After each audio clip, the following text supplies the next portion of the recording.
space and time. I want to stay, I want to go. You see my face, but it's not mine. But you can see, you'll never know. How can we meet if I'm not there? Our hearts may touch, our bodies close, but time divides what we might share and sends us all where no one goes.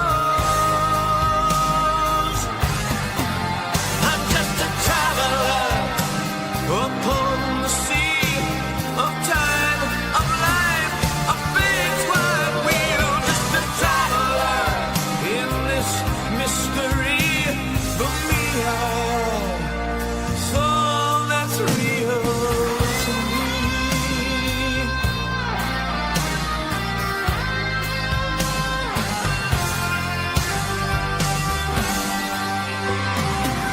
We all begin this life alone.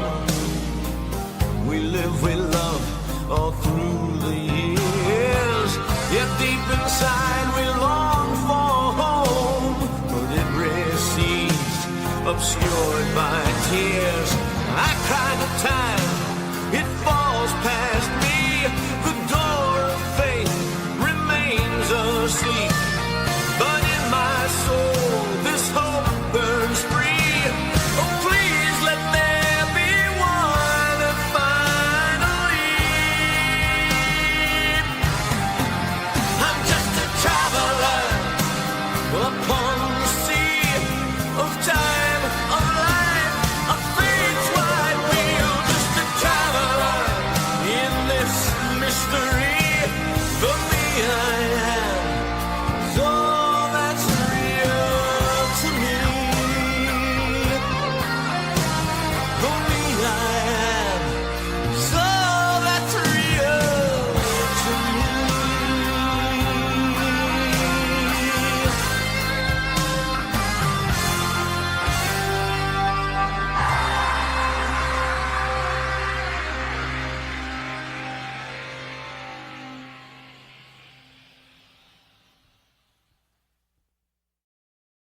What's up, everybody? Happy Wednesday.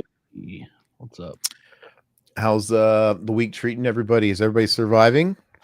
I don't know, man. I've been eating these Slim Jims. These are giving me gut rot, dude. Do you eat those anymore? Slim Hey, Jims? I think that name is a bait and switch, by the way. I feel like it sounds like diet food. Oh, I ate the Slim Jims. They make me slim. Hey, they have 6 grams of protein. And you know what? The Macho Man Randy Savage, he was hawking those things, and he's like a big old bulky. Eat these Slim Jims. You'll be like me. And no, and the thing about those Slim Jims, you got that box, right, with the pack in it.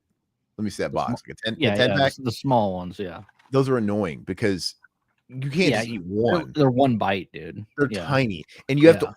I'm against food I have to work that hard for. You got to open up. You rip it. You rip it from the top, dude. Just rip it down. I know, but then you get a bite. Then you got to rip another one and get a bite. Yeah. You ever like rip? It's like eating a Starburst, dude.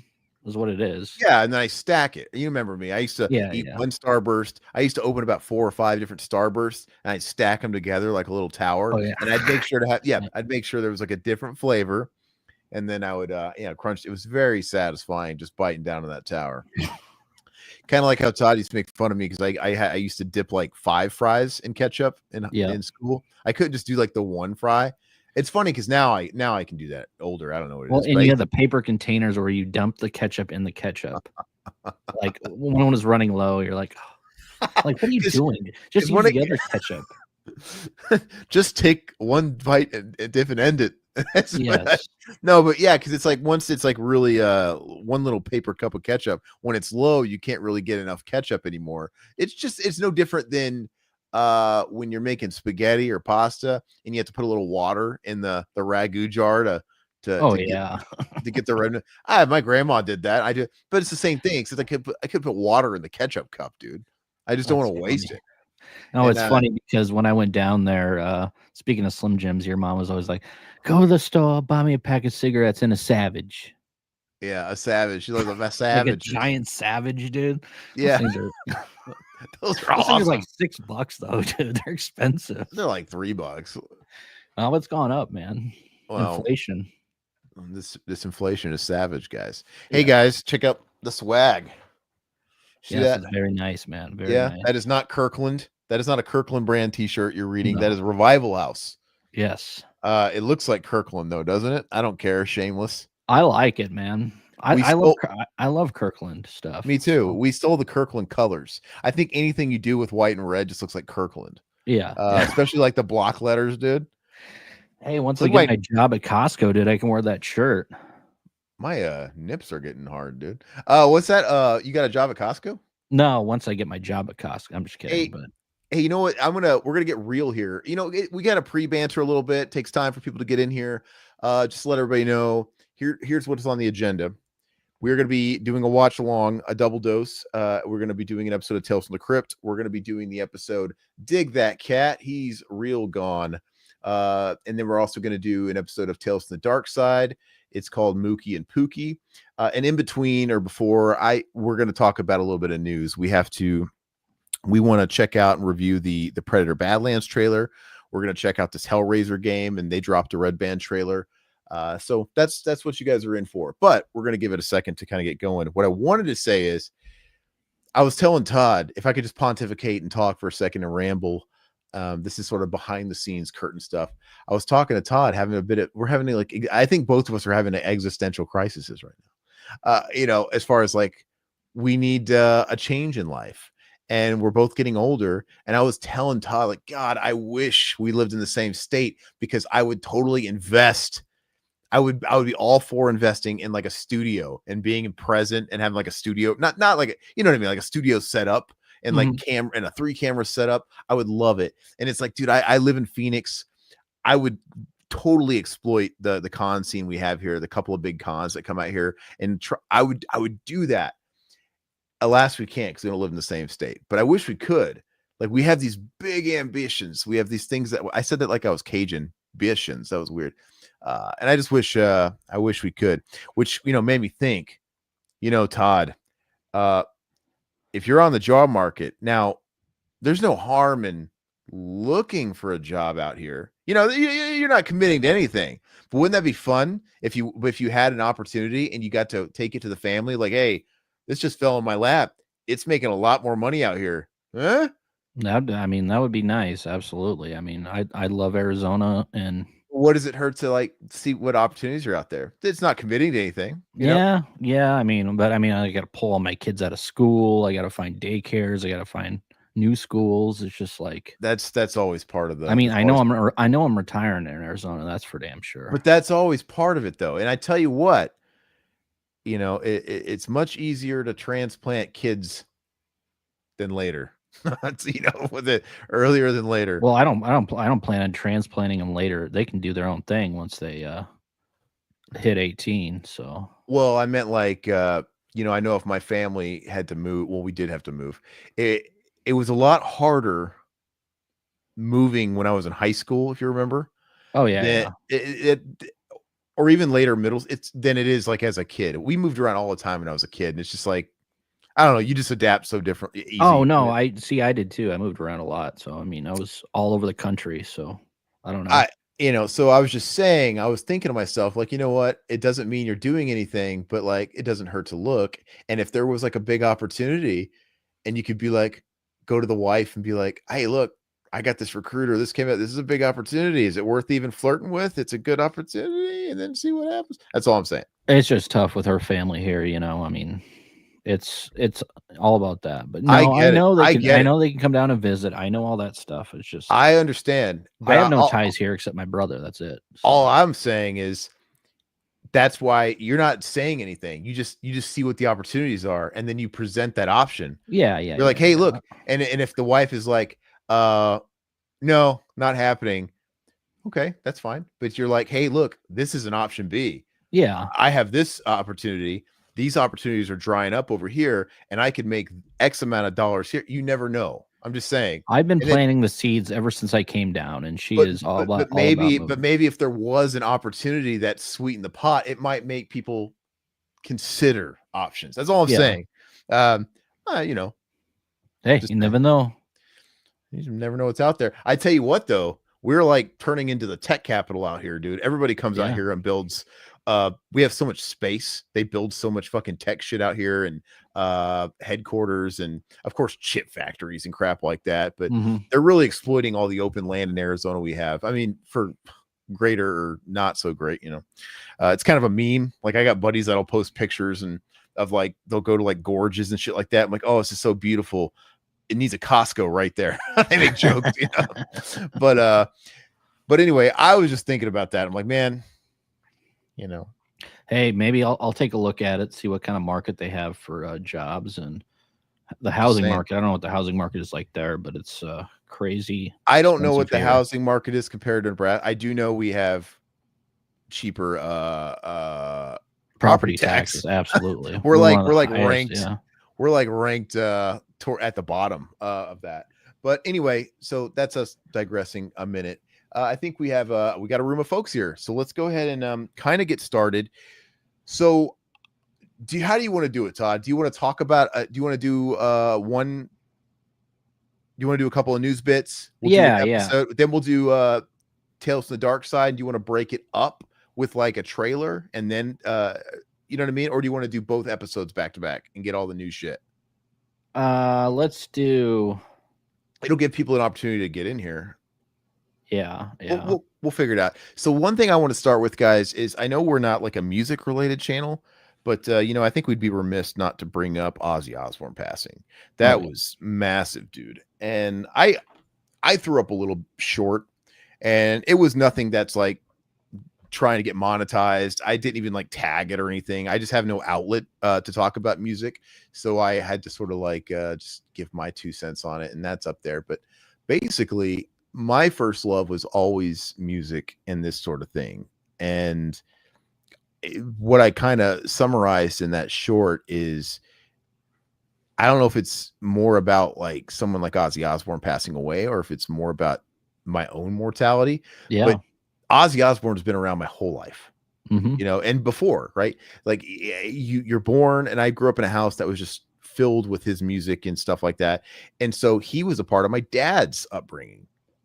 And so I was born into it, and he's always been there, and he's kind of gone through these waves of, you know, 90s Ozfest was huge, and it became like a cultural zeitgeist. And then the reality show came out and took him to another level. And it's just, and I know they've always made jokes about like, oh, Ozzy's going to outlive all of us. He's put so much junk in his body over the years, and how is he still going? And what always happens is people hit a wall real fast and they age rapidly. Yeah. And, I know he had it started 20 years ago. Back in 2004, he got into that quad bike accident. That's kind of the first piece of the puzzle. And that laid him out for a long time, went into recovery, and he was fine, but he had like fucked up back issues. What happened was, I think he said it was 2019. He had a slip and fall in his house, and it triggered that old injury that he had already conquered, and he got an unnecessary surgery, or a surgery he was misled into thinking that was necessary. And he said that was his downfall, because ever since he got that fucking surgery he's just had complication after complication. He's been agony, so he's in a lot of pain. And then there's the Parkinson's thing that just kind of, how long has he been battling that? How long have you seen him shake and mumble? I think I feel like it was there in the Osbournes, and it just was in its infancy. Yeah, because he seemed kind of like he was in rough shape, kind of walking around. No, but he was still Ozzy, but like that meme, you know, Sharon walking around like this. And I think it was just in its infancy, kind of like Michael J. Fox when he was first diagnosed, when he found it, Spin City, you could kind of see it. Yeah, but he was fine, and then it just progresses. And so I don't know. It sounds like it was a cocktail of things, because he obviously had illnesses, but he had the back issues and the surgery problems. The drugs probably doesn't help. I don't know if that's what ultimately took that. I don't know if that had a hand in taking him out. I just know when people get stuff like cancer and stuff, and like in my dad's case, the drugs and the damage he had done to his body made it to where he could not fight the disease, because it wrecked his organs. Yeah, I guess that probably has nothing to do with his situation. But anyway, it's a little odd, and it feels weird to just live in a world without Ozzy Osbourne, even though, I don't know, you kind of, it's like he saw it coming, but it was still a shock, if that makes sense.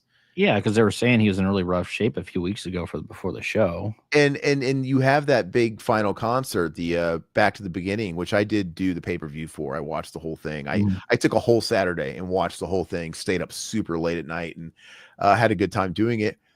And it was such a great bow out, and he did a good job. And like, he wasn't Ozzy, dude, he's been singing at the tracks and all kinds of shit for the last 20. Like, I've been, I see performances like, he's getting help. He didn't do any of that for the show. It seemed all legit. It wasn't 100% perfect, but it was good. I'm like, this is a raw live performance. I liked it. And for him to pass away like 2 weeks later is nuts. Yeah, it's tough, man. And you know what? He always said, the day I retire is when I'll die. Yeah. Because it's like, I stopped working. It's like, I'll die. And a man of his word. I mean, it really happened. And, a lot of people were talking about, there were some rumors going around that people were getting intel like, oh, they did assisted unaliving, and it was all planned. 2 weeks he did the farewell thing. That's probably, I could, because there's old articles that have come out where they were talking about the concept of that, and they were basically talking about how they're for it. Like, dude, if my brain goes, if I ever have Alzheimer's, cut me off. Like, I don't want to live. And people started running with these old articles that come out like, oh, he said this 3 years ago. He said this 5. But they had some paramedics today. They said they said there was a press release saying that the paramedics were trying to save his life for hours. They came to his property and whatever, and it just wasn't in the cards. Yeah. But anyway, yeah, he was rough, but by his spirits at that last show, and he even said, like, I'm not done. I'm done shows, but I want to put out more music and I want to still whatever. Because, so I kind of felt that, okay, we're going to have Ozzy for a few more years. He'll still be like a presence. I enjoyed watching his podcast when he's been laid out for the last 5 years. Him and his family, he was trying to do things because he hated being bedridden and hated not being on the road. So he started that podcast with the whole Osbourne clans. Yeah. And I didn't he eventually stopped that. They did that for like a year and a half. And then he started doing conventions. He signed up with Sean Clark, and they were supposed to be here in Phoenix last year, and Ozzy canceled like the last minute, and because Ozzy canceled, Sharon and Kelly pulled out too, and just Jack came. And which Jack is my second favorite. So, but I remember I was kind of upset because I'm like, man, I can't afford this. It was so expensive. Like, just to get in the door, you had to drop about a mortgage payment. Oh yeah, it's crazy. And you had to get like a photo with the whole clan. And if you wanted a photo with like just Ozzy, it was more money on top of it. So it was kind of disappointing because I'm like, man, who is this marketed to? Because I can't do it. But I did feel bad. And then when he canceled, I'm like, man, I bet all the people that did like put together a bunch of money to actually and come in from out of town and all that shit. But no, but I'm saying I bet you they feel terrible now because oh, I missed my chance to meet him. And so he was trying to get out there and do things because he genuinely liked fan interaction. He was very genuine and appreciative of his fan base. Very humble guy. And I kind of was excited. I was kind of excited for this era of like, okay, so he got the finale he wanted. He at least got to hit the stage one more time. I'm kind of here if Ozzy does a couple of conventions here and there to talk and get out there. I was like, man, because I was thinking to myself, as long as I have a little bit of heads up, now I know what those fucking people charge. Maybe in a few years I could save up justify it. And it just didn't work out that way. I don't think too many. He did a few conventions, but yeah. Anyway, it's very sad. And if you want to connect it to films, he was in one of our favorite movies, Trick or Treat, with Skippy from Family Ties, which full circle, Skippy was obsessed with Mallory, who is Justine Bateman on Family Ties, and Justine Bateman stars in Mookie and Pookie, the episode of Tales from the Darkside we're going to be doing here in a little bit. Whoa, isn't it funny how that works? But anyway, I don't want to just like say it. Do you want to say your piece on it? What was your thoughts? I mean, no, like I said, I mean, I was pretty. I mean, I saw it coming here the past because they kept coming up in the news, and very sad. Of course, I love Black Sabbath, one of my favorite bands of all time. I love his Ozzy solo stuff as well. Even his newer stuff. I mean, I got his newest album, and I enjoy it, But yeah, he definitely will be missed. And It's sad, man. Like I remember, it's sad when artists die. I remember coming to when we were in high school. I came in and told you that Lane Staley passed away, and you like you couldn't believe it, dude. That hit me really hard. Because Yeah, I was an adolescent, and music was my life. You're depressed. That gets you. People talk about how like, oh, your music saved me. I mean, I don't know if it saved me or what, but like it really. That's all I had, dude. I wasn't happy at home. I was depressed being at home, and I didn't really, but I would like escape. I would listen. I enjoyed walking to school and bringing my Discman and just bringing whatever album I was going to baby that day. I loved it. I really bonded with music. I really related to lyrics and things like that. It's a little cheesy as an adult when you hear kids talk like that, but I'm like, no, we were all kind of emo and kind of going through those growing phases and stuff like that. and this was like pre-internet, so I like heard it on the radio, and you didn't believe me at first. You're like, you're fucking pulling my leg, and now, man, it's I was like, not my Richie, not my Richie, no. You're like, what about me, Aaron? What about me? And but that hit hard because I think of the age I was at. Yeah, and that was like my band. I mean, Metallica. That's all you're listening to. Yeah, Metallica's always been like my band, but after Metallica, the next band that really hooked into me, because I was into Metallica since I was like a little kid, so it's a little different. They're baked in, but that band you discover in middle school, high school, that kind of gets you at that adolescence. That was Alice in Chains. So they weren't even like active at the time, and so, but it felt like my John Lennon, right? Yep. And we saw Jerry Cantrell of that band, Alice in Chains. We went to this radio festival outside of Omaha, Nebraska called Band Camp, presented by Band Camp and 89.7 The River or something. I don't remember. Yeah, I don't remember the actual thing, but I think it was there. And we went, and it was right after Lane Staley passed. Jerry Cantrell was their solo. It was literally days. Yep. And anyway, so. Yeah, I think it's just a thing. It's just this one hit hard though. This is the hardest hitting one as an adult. And as I kind of pointed out in my short, it's a little sappy, but like I that's the only thing I ever kind of had like a common thread with my dad. And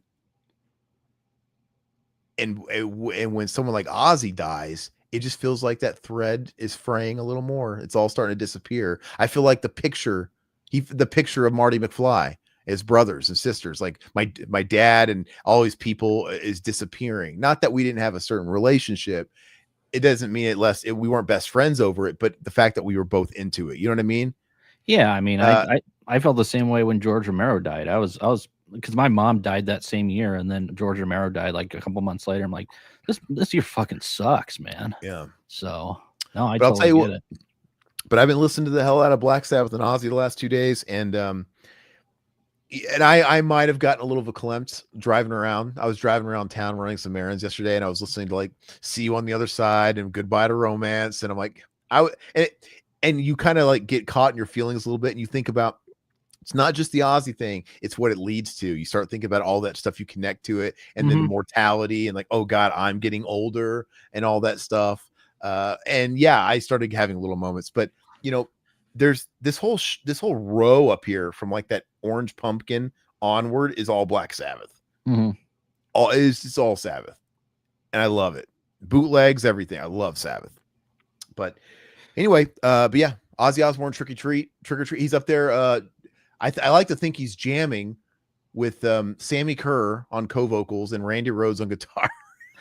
There's something about driving around and listening to your favorite band, especially when you're younger. I remember back in high school, I used to do it all the time at like, 11 o'clock at night on a hot summer night, listening to Alice in Chains Unplugged, the Unplugged album, and just blasting it, dude. And like, I have so many fond memories of that.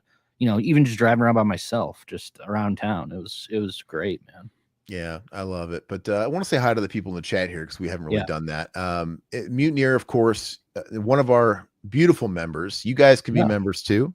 If you ever want to, support us in any way, just a couple bucks a month, and goes a long way for us. You get access to our member-only commentaries. The most recent one we did was the Burbs. We do those live for members, and then they also go up in full edited form for members as well. Mutineer, thank you so much for being around here. Thanks, and supporting us always, man. Oh, and there's always this undead clown that lives in a crypt that will tell you some spooky story. But okay, No, I'm sorry. That's the price I pay about being behind. I was talking about Ozzy and all the sad stuff about like our families, and I'm reading about boobs now, dude. Crypt boobs. Hey, nothing wrong with that.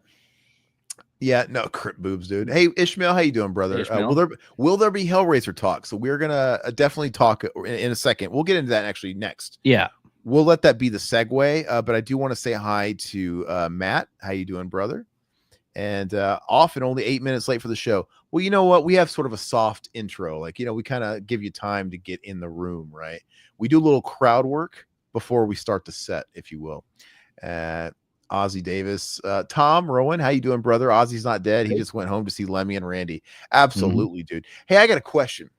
So when we die, when we go to heaven, are we like representing? Because do you go like all old and decrepit and sitting in chair bound, or are they always, in some movies they always describe people dying as like, and they're like their healthiest. It's like Jack. It's like Titanic when Rose died. She was young again. This is the peak.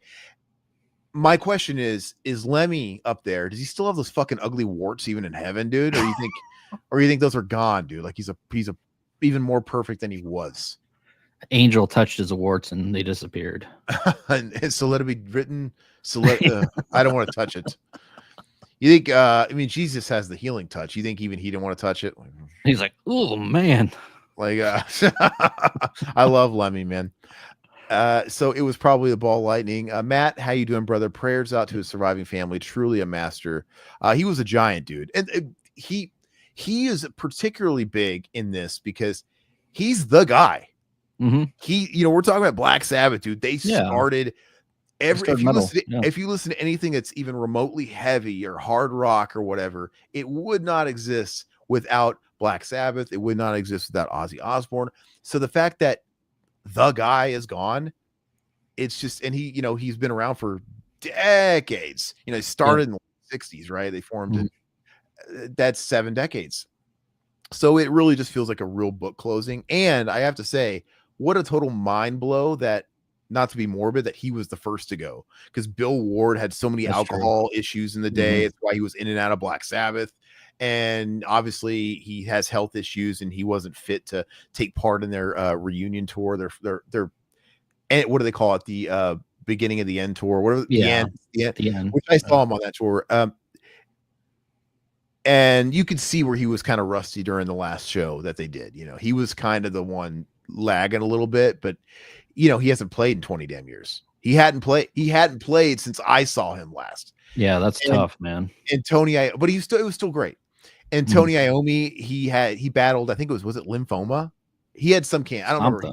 He had a cancer diagnosis during the Heaven and Hell days because Ronnie Dio died, and then he was battling cancer and he was going through chemo, and you could tell there's like a period where he was like wearing a Tony Iommi wig. Like it was like a Tony Iommi wig. And he went into remission some years back and he's been good. And Geezer seems like he's always like chipper. He lives in Vegas now. I want to run into Geezer Butler so bad. I would love to. I follow Eddie Trunk for some reason because he's kind of a nerd. He's a dork, dude. I like Eddie Trunk. I like him, but he's such a. Anyway, he just posted. He's like, "Oh, I ran into a new Vegas transplants," and he's walking his dog and he's there like around the strip and shit. You just run into Geezer Butler, dude. I would have to get a picture with the geese, dude, 100%. And yeah, so Ozzy was the first one to go, which is kind of unfortunate. But anyway, let's get positive. We want to talk about after I say hi to the rest of you. Sorry, I'm getting all over the place. He messed himself by riding a Banshee, and there's a reason why they're practically land yachts on 4 wheels. That's where it started. That's where I was saying. I remember when I saw the original Black Sabbath play and the 2004 Ozfest, he was coming off rehabilitation of that. And phenomenal. This is where I'll end the Black Sabbath talk. I was lucky enough to see Ozzy solo once and Black Sabbath twice, and once with the original lineup because I saw him on the end that end tour, like whatever it was, and obviously Bill Ward was absent, so it was a little bittersweet. But I did see that tour, and I saw Ozzy solo in 2007. And he was terrible. Like he had like laryngitis or something was going on. And it was funny because you know how genuine he is. The whole show he was apologizing, which which is weird. Like that, it's kind of a weird move. Usually, you just like the show will go on, you just stomach through it and just like, no, he'd be like singing like, I'm so sorry. And he was like I'm so sorry. Like in the middle of the fucking verses and shit. You felt bad for him, and he felt so bad that he was not giving his all, and they cut the set short. That was the only time I saw Ozzy where he sounded terrible, and he cut the set short. They might have only played 40 minutes, and they didn't even play Crazy Train. They cut the set. Wow. Because they cut the set. He was just trying to do enough. Mm-hmm. And you felt bad for him. It was like a real abbreviated set. But I did get to see him solo technically. But the greatest, dude, was 2004. Oh my God. That was because Black Sabbath reunited in 2008 where they did that reunion album. And that was the first time they had reunited for real in the 20 years since Ozzy left. And so they got back together and did that tour in 98. And then they did, I think it was Ozfest 98. They did a legit tour with Pantera opening in 98. Mm-hmm. And they rolled that into the following Ozfest where Ozzy did 2 sets, a solo set followed by Black Sabbath set. Yeah, I do vaguely remember that. Boner. That's the only time they ever did that. And then they put that to rest for about 6 years, and they came back around and did 04. And that's where I saw it. And I was young. I mean, I was like, I wasn't even 18 yet because this is the summer. Because I turned 8. My birthday's in September, so this would have been like just like a month or so before I turned 18. And this is also the same year that Judas Priest reunited with Rob Halford. And this is before they came out with their comeback album Angel Retribution, which came out in 05. So I got to see the reunited Black Sabbath right after the reunited Judas Priest. Right after Slayer. And it was like Super Joint Ritual with Phil. It was I got to see Zakk Wylde still, even though it wasn't because he did Black Label Society. Slipknot headlined the second stage. This is on the Volume 3 tour. And they headlined the main stage on Iowa, but they chose to go back to the basics and play the parking lot stage. Oh, that's awesome, dude. So I saw him play on the parking lot stage, like Tiny headline that. And at like 4 p.m. in the middle of the sun, dude. Now it's close, dude. You get right up on that parking lot stage, and that was cool. And then it was Lamb of God, and this is before. Oh, that was the Ashes tour. No, this is before Ashes dropped. Oh, wow. Okay. They had released the Laid to Rest single, but the album wasn't out yet. And I was into that fucking single. I'm like, these fucking guys. I kept going to the website every day just to listen to these clips, and I saw them at the height of their prowess there, and it was stacked, dude. And it was like the best, probably to this day, top 2 shows I've ever seen. So I'll always love that. And last thing I'll say, I know I've said that a lot. I had a buddy that we went with. They were older than me. He had won some kind of like raffle or something at the show, and they gave him a VIP pass. So he got to go right in front of the main stage, like in that little pit area, the VIP. Yeah. And we had good seats, but they were still seats. But we were good.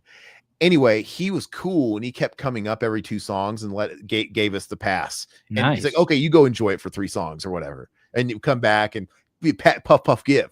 Yeah. Anyway, so I got to see Black Sabbath from the VIP pit, like for a few songs. And one of the only song I remember seeing during the set in the VIP pit, I got to see Snowblind. But anyway, I'll never forget when it was my turn with the VIP thing. I got to be like 20 feet away when Ozzy fucking mooned me and spread open his butthole. I was like, oh, you might be dying in 20 years, but your health checks out today, my friend. Because I saw right up there, dude. I gave him an exam and everything. Checking his oil, dude.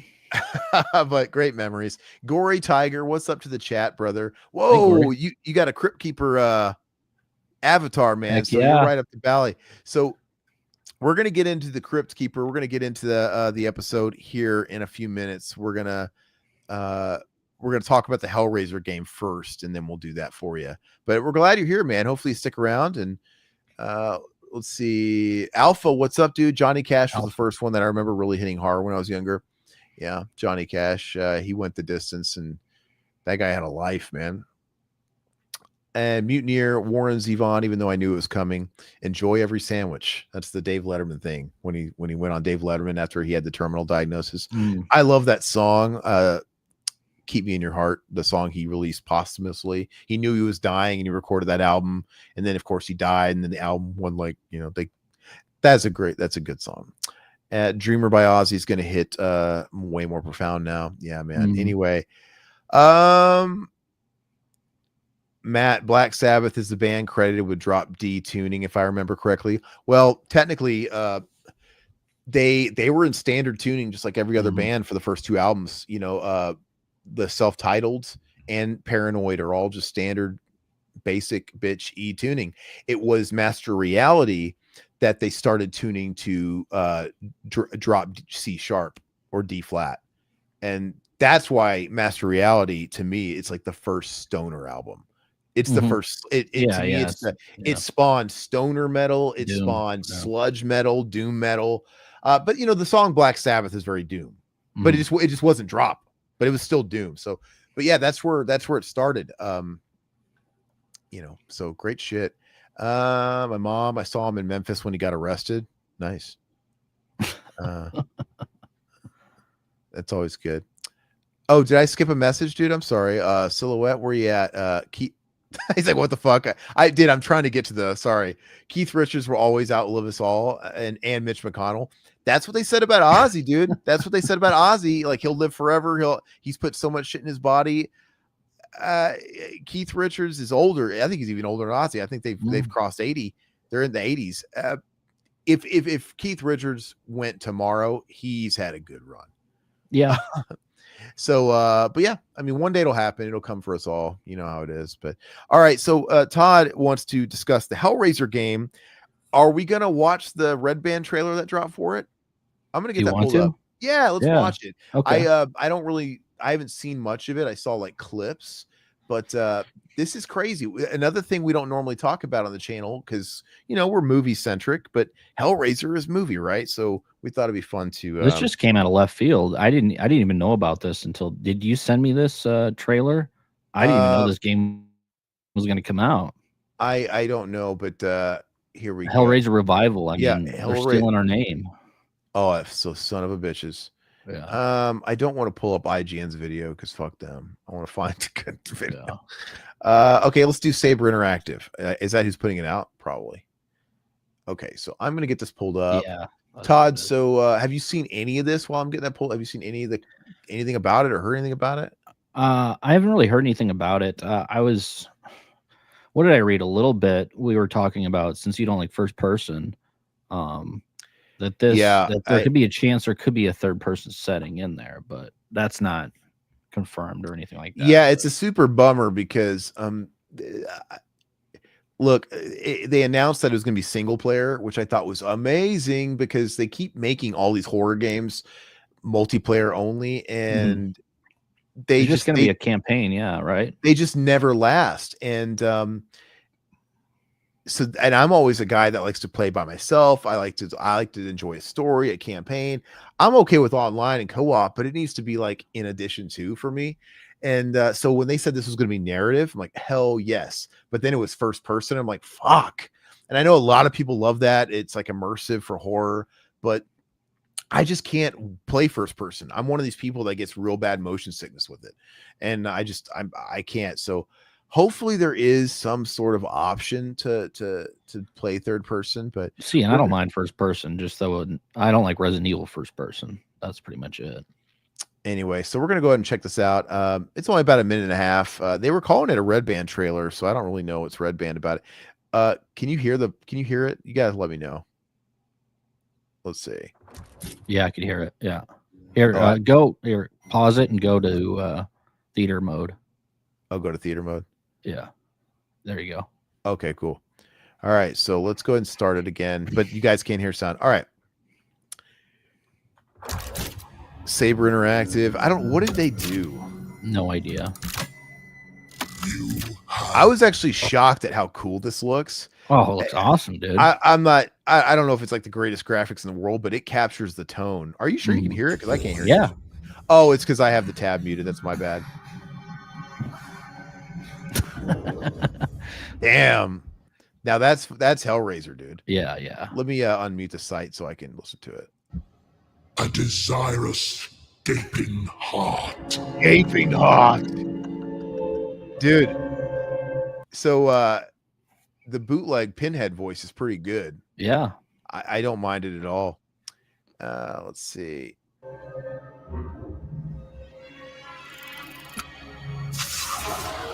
It's capturing the tone, man. Yeah, absolutely. Thirsts for excruciating pleasure. I like the voice, man. Let's see. The very thing we offer. The Cenobites. So we got Butterball in there. We have Chatterer. It's the classic quartet. Is hellbound. Follow her. Look how good that looks. It looks We awesome. have such sights to show you. He did the suck it, dude. Yeah. Why did he do the DS suck it? We have such I- sights to show you. The hell's the matter? Look at, they got the music. Oh, that was from Hellraiser 2, right? Now that was a nightclub scene. Yeah, that looked like the club from 3. Yeah. So are they gonna have hopefully they have Armored Saint playing in it too, dude? Yeah. Yeah. Is it are they gonna be taking you through like every move? Because it's clearly not Kirsty. That's like a couple of random people. They might not even be the stars. They just might be. Is Silhouette saying it's Doug Bradley's voice? Is it? Well, I mean, sounds cool. I mean, they just did something look different. it up. They just did something different with the modulation. It sounds cool. Like, yep. The gameplay looks a little like Doom 3 jank, like a little old school. It doesn't look like the most. Oh, look at that, dude. That's awesome.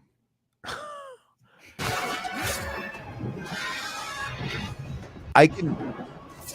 Oh, the chatter's coming after you. Let's see. I can already tell that it's not probably not going to be third person just by the way it is. I just don't know how. Yeah. It sucks, man. I might have to try. So we're gonna definitely play this on the game channel, but Todd might be have to be operating it because I can watch him, but if I'm playing it, it's a different ball game. I can watch it like streaming; it doesn't bother me so much. So it might be a frame rate thing. I don't know. So, what is Clive Barker's involvement? Is there any involvement from Clive Barker? Did he assist in maybe like coming up with like a story or anything, or is there much of a story? I'm not seeing a whole lot on Hellraiser game. But anyway, yeah, it looks yeah, I think he has some involvement with it, Clive Barker. Okay, well, he's gonna have some involvement with it. Wasn't there something recently about like him getting some rights back in some regard? Well, who had the rights prior though? I don't know, but it looks good. I can't wait to experience the story. I can't wait to watch other people playing it because that's probably what I'm just gonna have to settle for. Yeah, that's cool. I'm glad that would have been messed up if they didn't give Doug the job. So it just sounded different. You know what I mean? It sounds like a little, but he sounds guttural, man. Sounds really cool. Yep. Return the first time in 2 decades. Okay, yeah. So it is Doug Bradley. That's what they're saying at least. Well, they're not gonna cast the fucking puckered asshole looking Pinhead dude from Revelations. No, but they could. I thought it could have been the other one, the Judgment. You could smack the Chatterer in the head with your dick. Gushy looks good. Yeah, looks really cool, man. So we're looking forward to that. So we're gonna like in the coming months. When does this drop? It doesn't give me a date. So they're dropping they have a pre-order of just like a bundle that comes with the puzzle box, and then they have like a statues and they have all that shit. But it's on PS5 and Xbox. So okay, Saber Interactive Silhouette says did that Ghostbuster game from 2009. So I'm a little mixed on that. So when that came out, I love that but the thing is that Ghostbuster game, they treated it like a sequel because at the time we didn't have any Ghostbuster sequels. There was no Answer the Call, female Ghostbusters, none of that stuff. We still never got the third movie and it was looking like it was never going to happen. And so they made this game and they legit like wrote out, I think wasn't it written by like Dan Aykroyd? They wrote a whole treatment. And so it was less of a video game and more of a narrative third movie. And as somebody that liked Ghostbusters, and it was also an early PS3 game, and I didn't own a PlayStation 3, and I played it on my uncle's console, and I was like blown away. I was like, wow, I'm looking at PS3 graphics, and I'm playing through a Ghostbuster game that is supposed to be like a sequel, and it had the whole cast. I'm like, this is neat. And but I tried going back and playing it a few years ago when they released the HD version, like for PS4, they re-released it, and I'm like, once you get the story, it's not really a fun game because you can't. I hate that you're with the Ghostbusters, and if you're like doing a boss battle, they're helping you, but they don't take damage. They don't contribute to the damage of your boss. So you know what I'm saying? Yeah, they get in your fucking way like no end, but they're not actually hurting the boss. They're just there for show. They're standing. That's ridiculous. Yeah, and it's a little jank. So, but anyway, I love it, dude. If this is actually like a legit narrative, I'll enjoy it from a Hellraiser fan standpoint. The gameplay, it looks like that there's speculations that it's probably going to be fall of 2026. Okay, nothing confirmed, but that's what they're saying. Whenever that does drop, make sure you guys are subscribed to the gaming channel. We need to start. Did we put that in the links below? Is that linked? The gaming channel? I'll have to go back and look. It needs to be in there, but Revival House Plays. We're not on there that much, but whenever we're gonna do game stuff, it's gonna be there. So whenever this comes out, we're gonna stream that whole game over there. Okay, so the premise is you play as Aiden, whose girlfriend Sunny gets dragged into hell. You use a mysterious Genesis configuration puzzle box and both weapons and supernatural powers to rescue her. First-person story-driven survival horror gameplay, puzzle solving, action combat, and psychological horror elements rooted in the classic films. I'm sure it'll be fun. And like I said, even if it's just like a very stock game, because it's Hellraiser, it'll be fun to go through. Because there's probably gonna be all kinds of cool Easter eggs and stuff like that. So anyway, whenever that does drop, we're gonna play through that on the game channel. So make sure you're subbed over there. And then also that Terminator 2 No Fate game is coming out in August. Yes, that's a retro styled Terminator 2 game. Can't wait for that. It's awesome. Day one. We have whatever the weekend that fucking drops.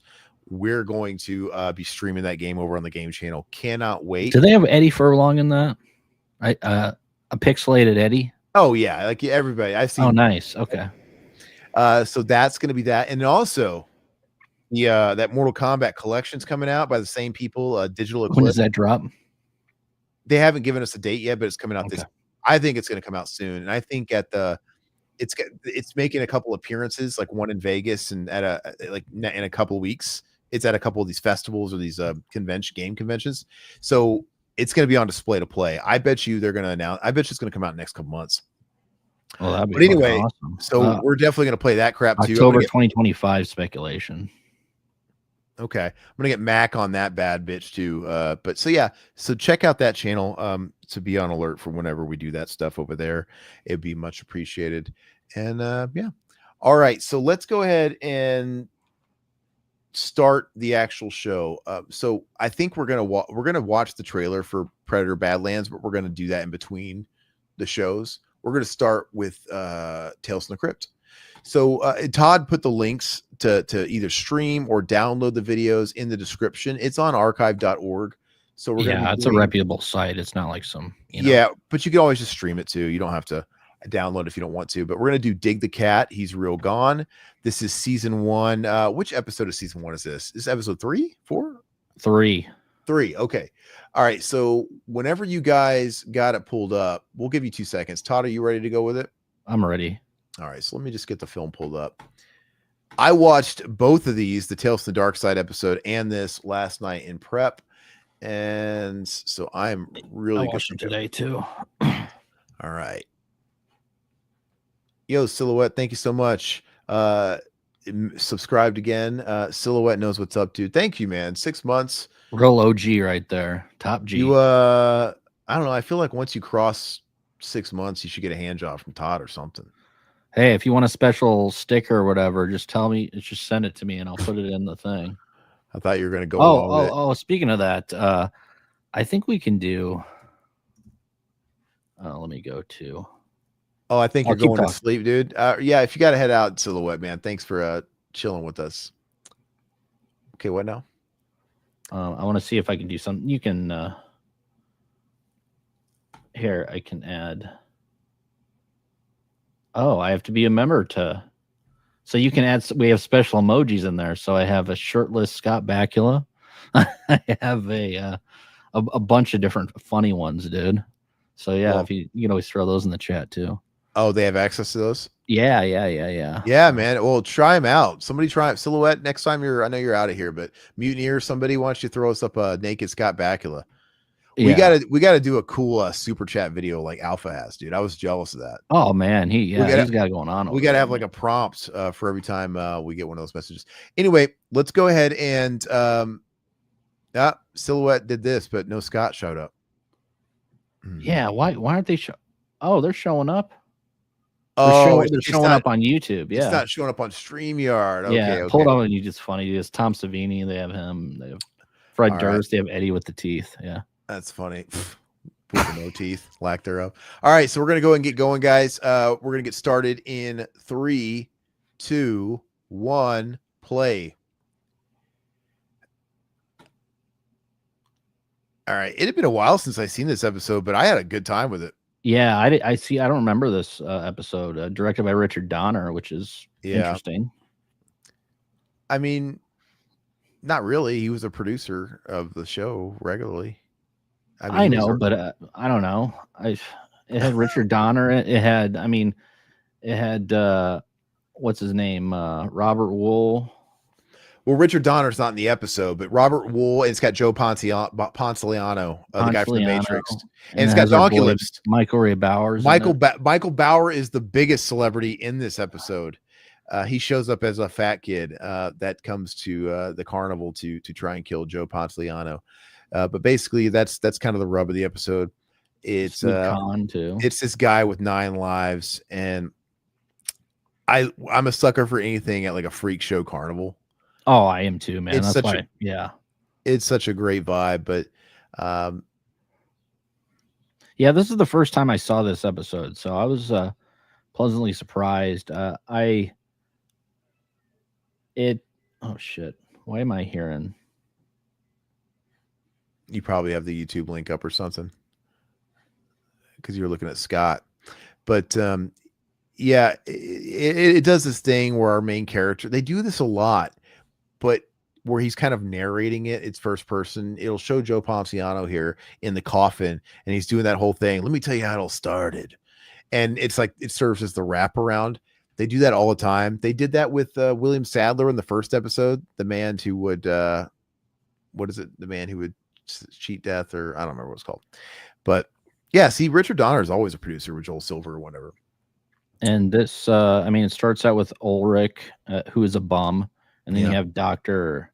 Manfred, which is some crazy Nazi doctor, I believe, who does experiments. And then he basically does an experiment on a cat, giving the cat's 9 lives to this bum, which is pretty cool concept, if you ask me. But I don't know what planet the logic makes sense, but I think it's fun, dude, because then the guy pretty much uses his 9 lives to profit off of it, which is cool. I mean, yeah, that's kind of the skinny of it. And so we're getting introduced to the character right now. That's him in the back there. Yeah, he's the man that won't die. I would think if you had this special gift, there would be more profitable ways of exploiting it than a fucking circus, than like a freak show. Like, how much money could you be really making at the freak show? The problem is, though, is they're adapting these from the old graphic novels, the old comics. So back in the day, it's like this kind of probably was like the entertainment, going to see like the bearded lady and shit. I don't know. Yeah, Robert Wool was milking Batman at the time. Yeah, he was the thing, man. He was great. He was Knox, dude. He was good. I love Knox, dude, man. That's why I saw him in this. I was like, hell yeah, man. But there's something a little, I think it's obviously meant to be a little off. Like nothing's, you suspend your disbelief with the whole 9 lives thing, because look at these people here. People are like, yeah. Nobody would be this into it. And people want to watch people die. And as you're going to see in a little bit with like Michael Bauer, they literally are getting, it's like surviving the game. Pay $1,000 to kill a man. Yep. It's like, yeah, I wanted it. So it's a little larger than life. But here, this is where we always get the first person to wrap around. And it's like, if you've never seen this episode before, you know, okay, You know exactly what's going to happen. We're starting here and we're going to end here, you know, and it's going to be like, wait a second. Well, maybe even if you don't realize why he can't get out of there, you pretty much know he's going to run out of lives somehow. There's going to be something that they fucked up in the calculations, which I think they did pretty well, by the way. Like, cause you know, I was thinking to myself, like, how are they going to do it? Cause you know, he's going to get fucked. You know, he's going to somehow lose count somehow, and he's not going to have any lives.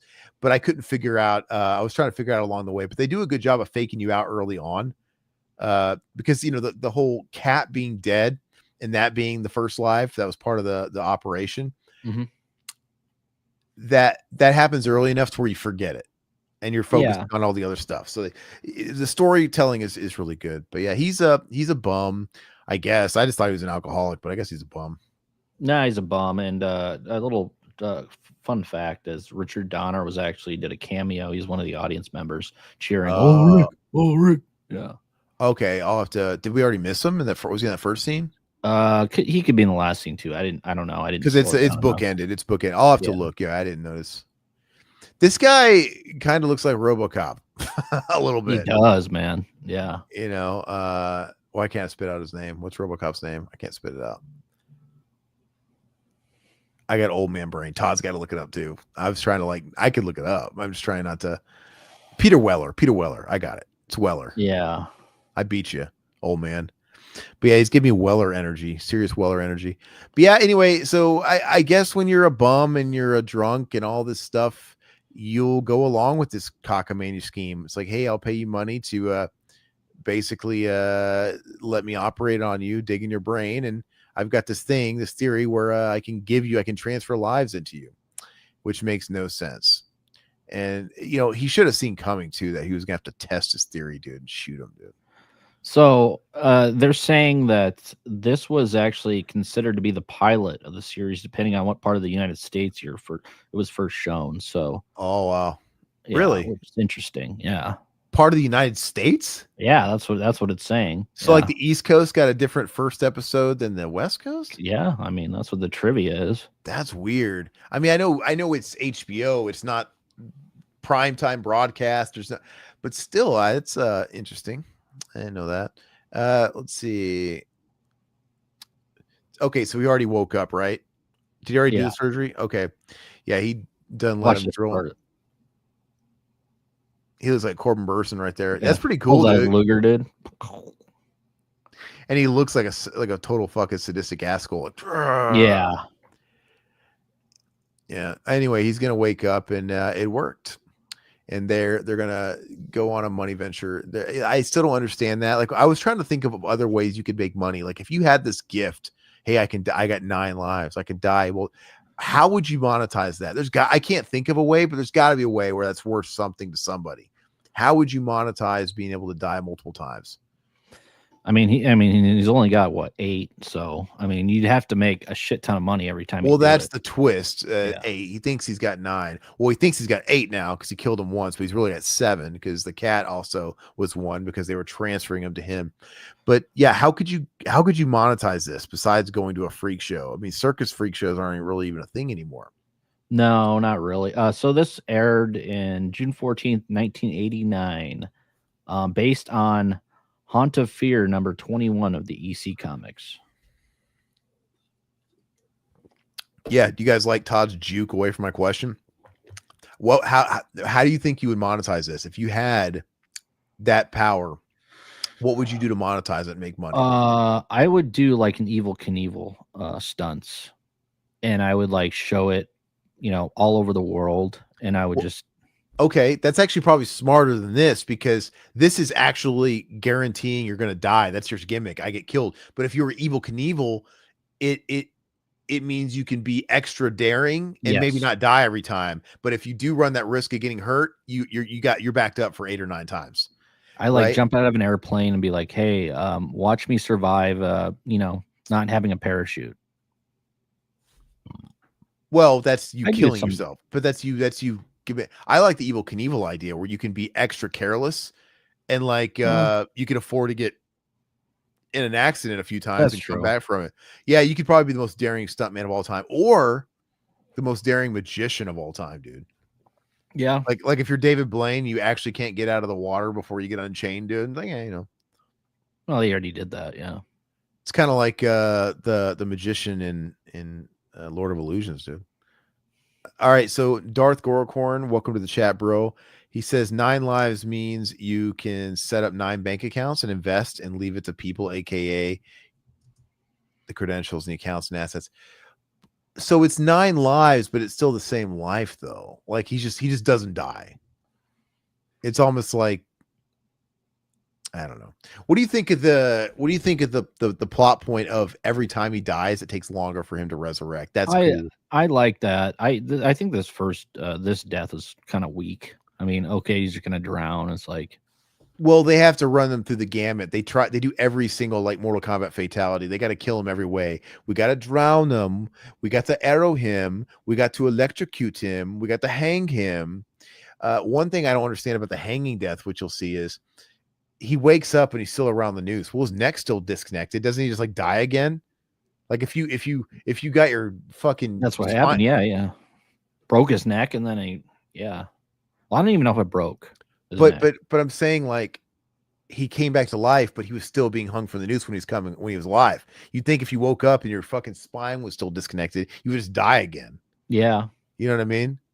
Because like even here, when he comes back out of the water, they drain it. It's not like he comes back to life. He's in the water again. He drowns again.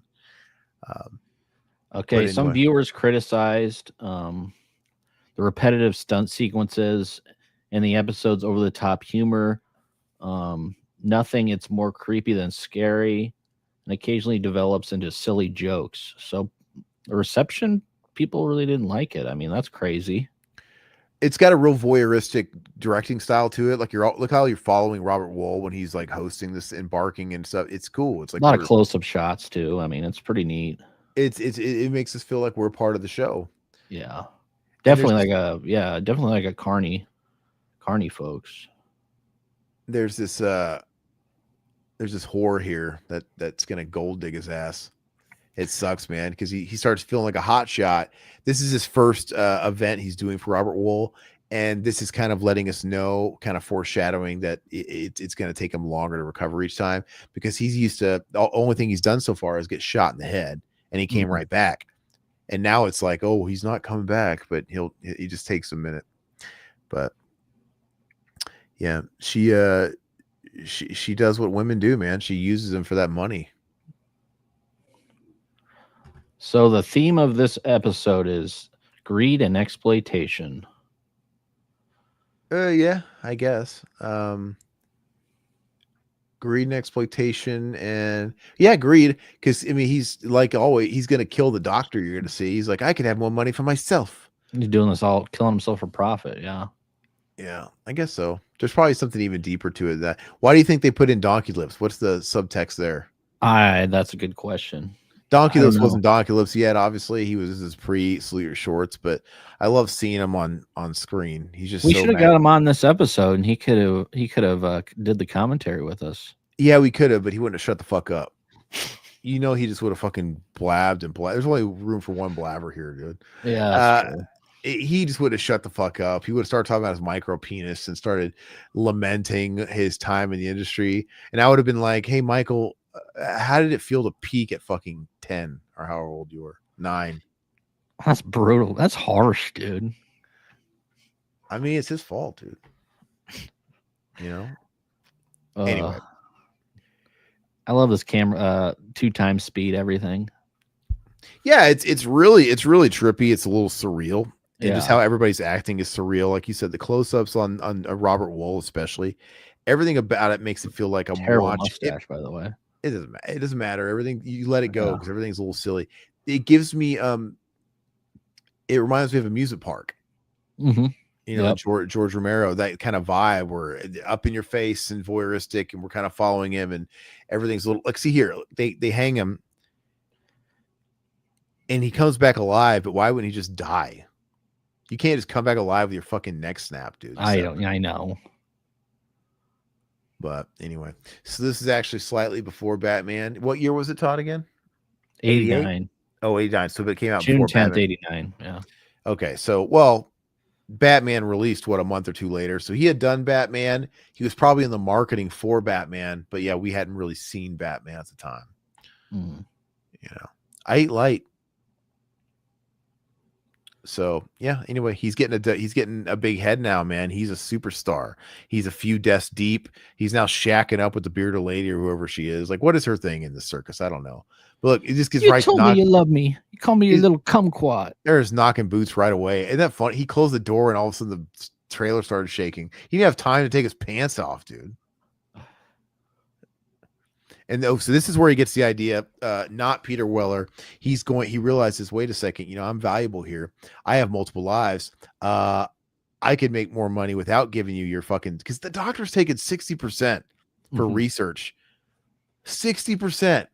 Like, this is the guy dying and he's not even getting the lion's share. It's insane. I thought this was a great idea. I mean, yeah, it's like, I'll sacrifice one of my lives to make 100% or more. He doesn't go, he doesn't go for 100% right away. Once he takes him out, I think I don't know if it's like 80-20 split between him and the circus, but eventually he's going to get to the point where it's like, I want 100%. But yeah, maybe I guess that is the theme, because that's right before he's in the coffin when he gets the big balls. Like, I want 100%. Like, or you're going to have to turn away all your customers, right? The greed. He flew too close to the sun. So the writer of this episode actually did a multiple episode of Tales from the Crypt. He did 2 other ones, and then he did Tales from the Crypt Keeper, and he did one film, Dead Heat, with Joe Piscopo. Oh, Remember that's a Dead terrible Heat? movie. Yeah. You seen that movie? Yes. Long Horrible. time ago. Yeah. Horrible. And that's actually that's on the new Joe Bob series. Oh, really? Okay. You can if you want to like make it somewhat more tolerable, watch Dead Heat with Joe Bob, so it breaks up that bullshit and they can talk shit on it. It's no desert heat. Dead Heat's terrible. Yeah. It's really bad. I always remember seeing that VHS. I like Joe Piscopo's eyes doing the cover. Yeah. His bulging eyes. Terrible movie. What's he gonna do here? Get electrocuted? Where are we at? Yeah. Yeah. This is the old lady that comes up. I'll flip the switch. So I wonder what the end game is, though. I mean, I wonder how much money they're really making from this. If it seems a little, because there's not that many people there. If he's only if he's only got like so many lives, I think he's got 9 or 8 lives or whatever it is. You're limited, so you're going to charge maximum profit. Why are you limiting it to like fucking 30 people? Is it like a couple grand he's making off of this, or what? It doesn't make any sense. It's like, it's just, I feel like I would have to think a little harder about ways I can monetize this, because, well, I mean, you can make a lot more nowadays, but bring your kids there. I want to see if I can see Richard Donner. Yeah, it's funny too. The old lady, she's like all excited. Everybody wants to kill somebody. Look at how she's dressed, dude. She probably killed a few African Americans in her day, dude. She looks like a plantation owner. You said you saw this back in the day. What was your thoughts of it when you first saw it? Oh, I don't remember it. I don't remember this episode. Okay. No, I it's possible I've seen it, but I watched it last night for all intents and purposes for the first time. Now, did they do that? Oh, this is You Owe Me a Cat. This is the guy from Death Warrant. Somebody's fucking lying on me, man. He's like, talk to Burke, and they set him on fire, gasoline in his cell, dude. He's the guy with the connections, man. Like, like when he freaks him out and he falls back, pulls a crane. That's bootleg Kramer. That's bootleg. Yes, it's bootleg Kramer. Bizarro Kramer, and he was on Friends, right? No, that's the guy. You want me to go to the house just to check on him? Yeah, and it's the guy from Sergeant Bullseye, dude. I thought it was a Balzac. I don't know what is it. Yeah, he's a character actor. He's in a lot of shit. Yeah.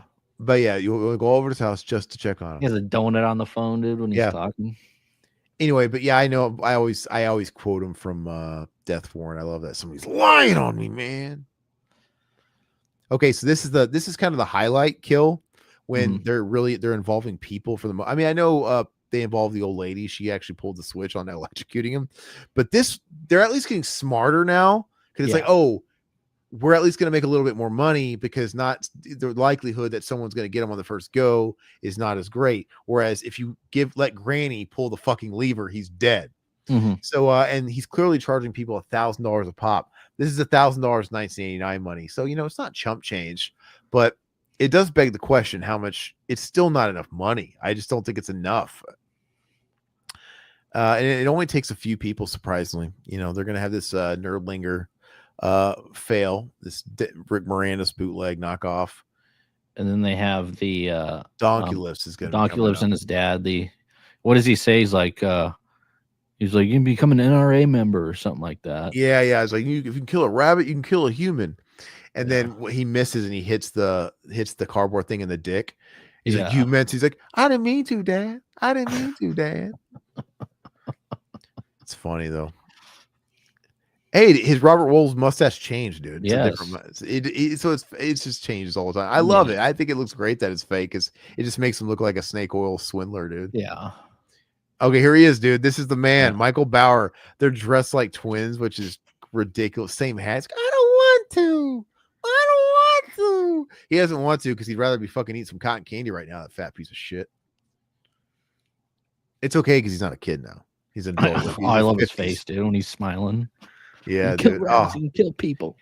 I should have we could have sent this screenshot, like, hey, we watched this to you. He probably be like, oh yeah, I remember doing that. This is when I did the Willies. Maybe it's not movie the Willies. You did it on purpose. Okay, this is the guy they say, oh, he won the state fair gun championship or whatever. But this guy means business. He's gonna get him right away. Yeah, archery championship.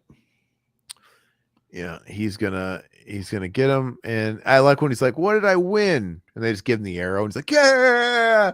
I'm like, I think that's a given. Can I please have the fucking arrow I shot? I paid $1,000 for that, dude. What did I win? Was a good shot, man. Yeah. I used to play a game like this in Legend of Zelda, dude. You go to the target, the arrow, and you shoot the targets. Oh, I go to Cabela's and play that all the time. Oh, it's not an arrow; it's the light rifle. Yeah. Oh wait, it's like a real thing, or it's like one of those things that pop up, and then you even the kids can shoot. Like, do you guys have axe? You guys have places where you can axe throw? Yeah, we have those. Yeah. You ever been to one of those? No, I haven't. I don't know why, but I'm scared to throw an axe. I feel like if I throw an axe, I'm scared I'm not going to throw it far enough, and the axe is going to twirl and chop off my fingers. Well, you got to throw it like that, dude, over your head. But it's still scary. I know it's not. It's just, I don't know. Freaks me out, dude. I don't need like throwing a baseball, dude. I don't need to throw an axe, dude. Just like I don't need to go in the ocean, dude. Theo from Theo Huxtable told us that. R.I.P. with Theo Huxtable, dude. I'm just so convinced that humans don't belong in the water, man. Like, why do we go in the water when we clearly are at every disadvantage in the world? I love the ocean, man. I don't like the deep ocean, but I like the. But I don't think he got caught in a riptide. He wasn't in the deep ocean. He got pulled into the undertow. Some surfers saved his daughter and they drug him to shore. So he wasn't like out. He got pulled in a riptide. They smart, they saved his 8-year-old daughter first. She's fine.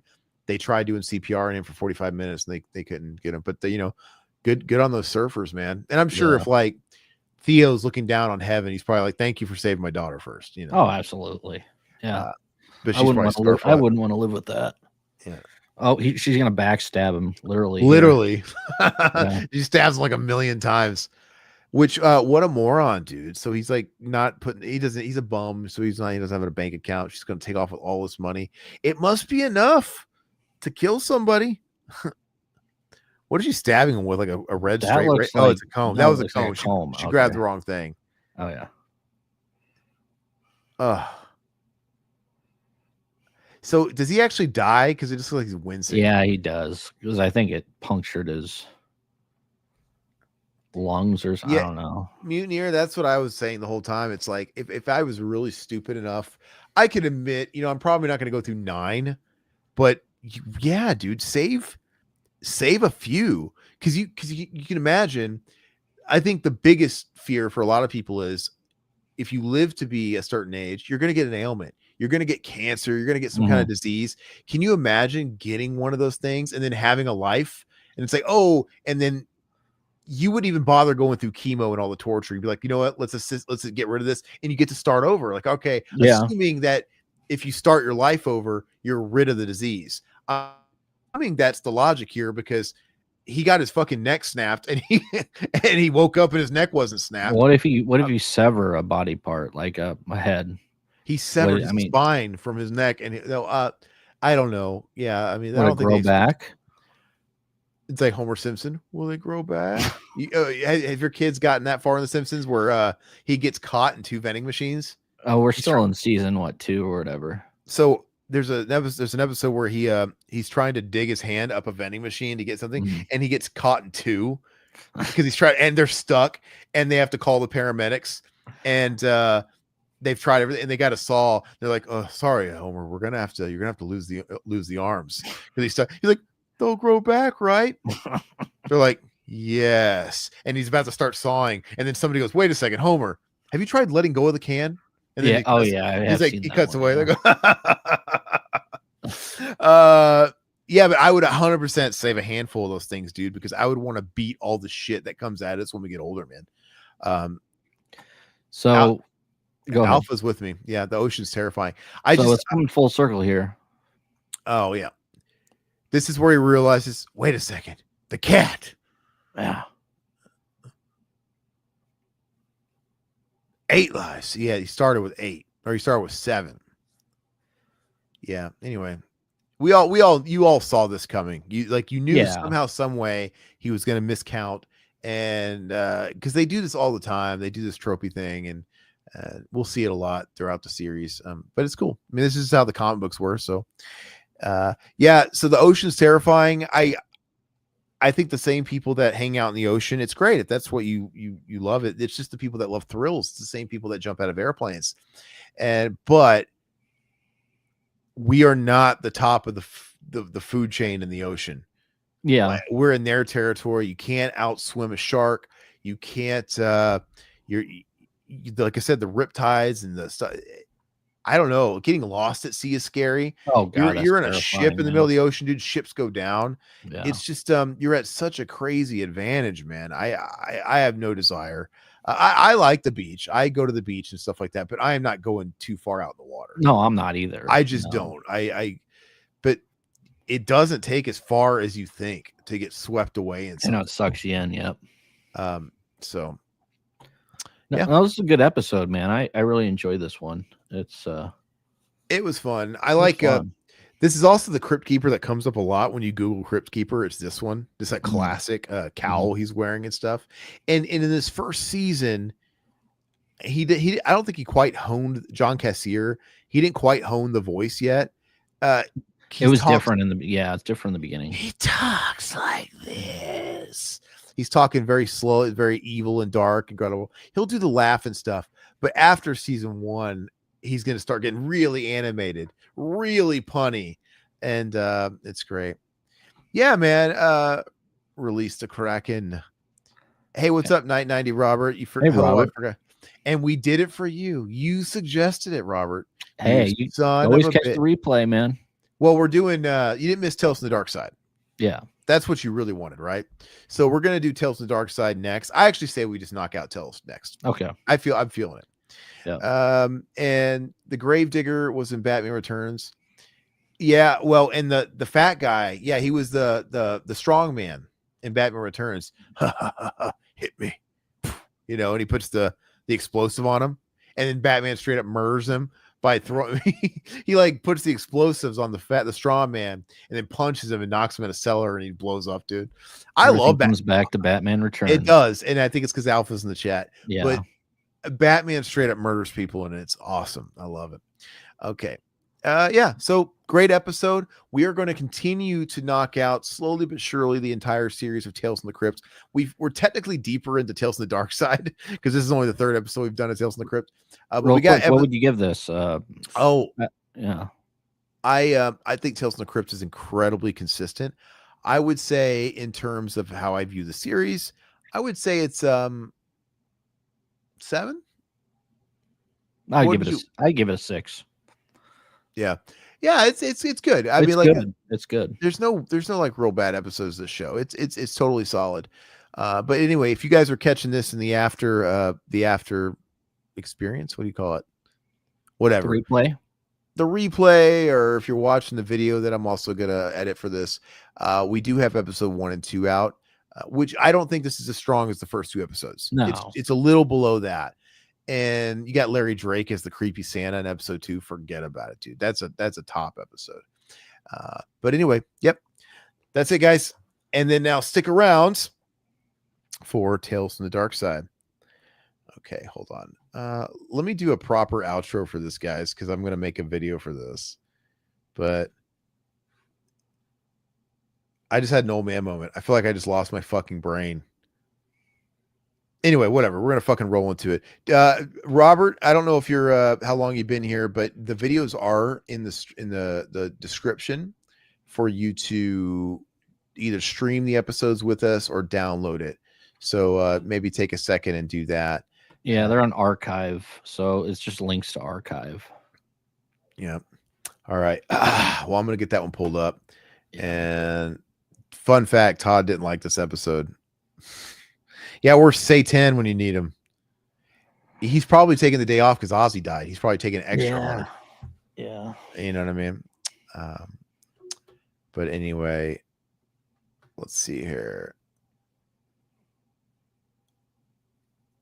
All right, and I'm ready to go. I had this weird fucking moment. I'm sorry. I feel like my brain just fucking turned to mush. I don't know what the hell just happened. Welcome to old age, man. I don't know what just all happened. the time. Like I just had like a weird fucking moment where I'm like, where am I?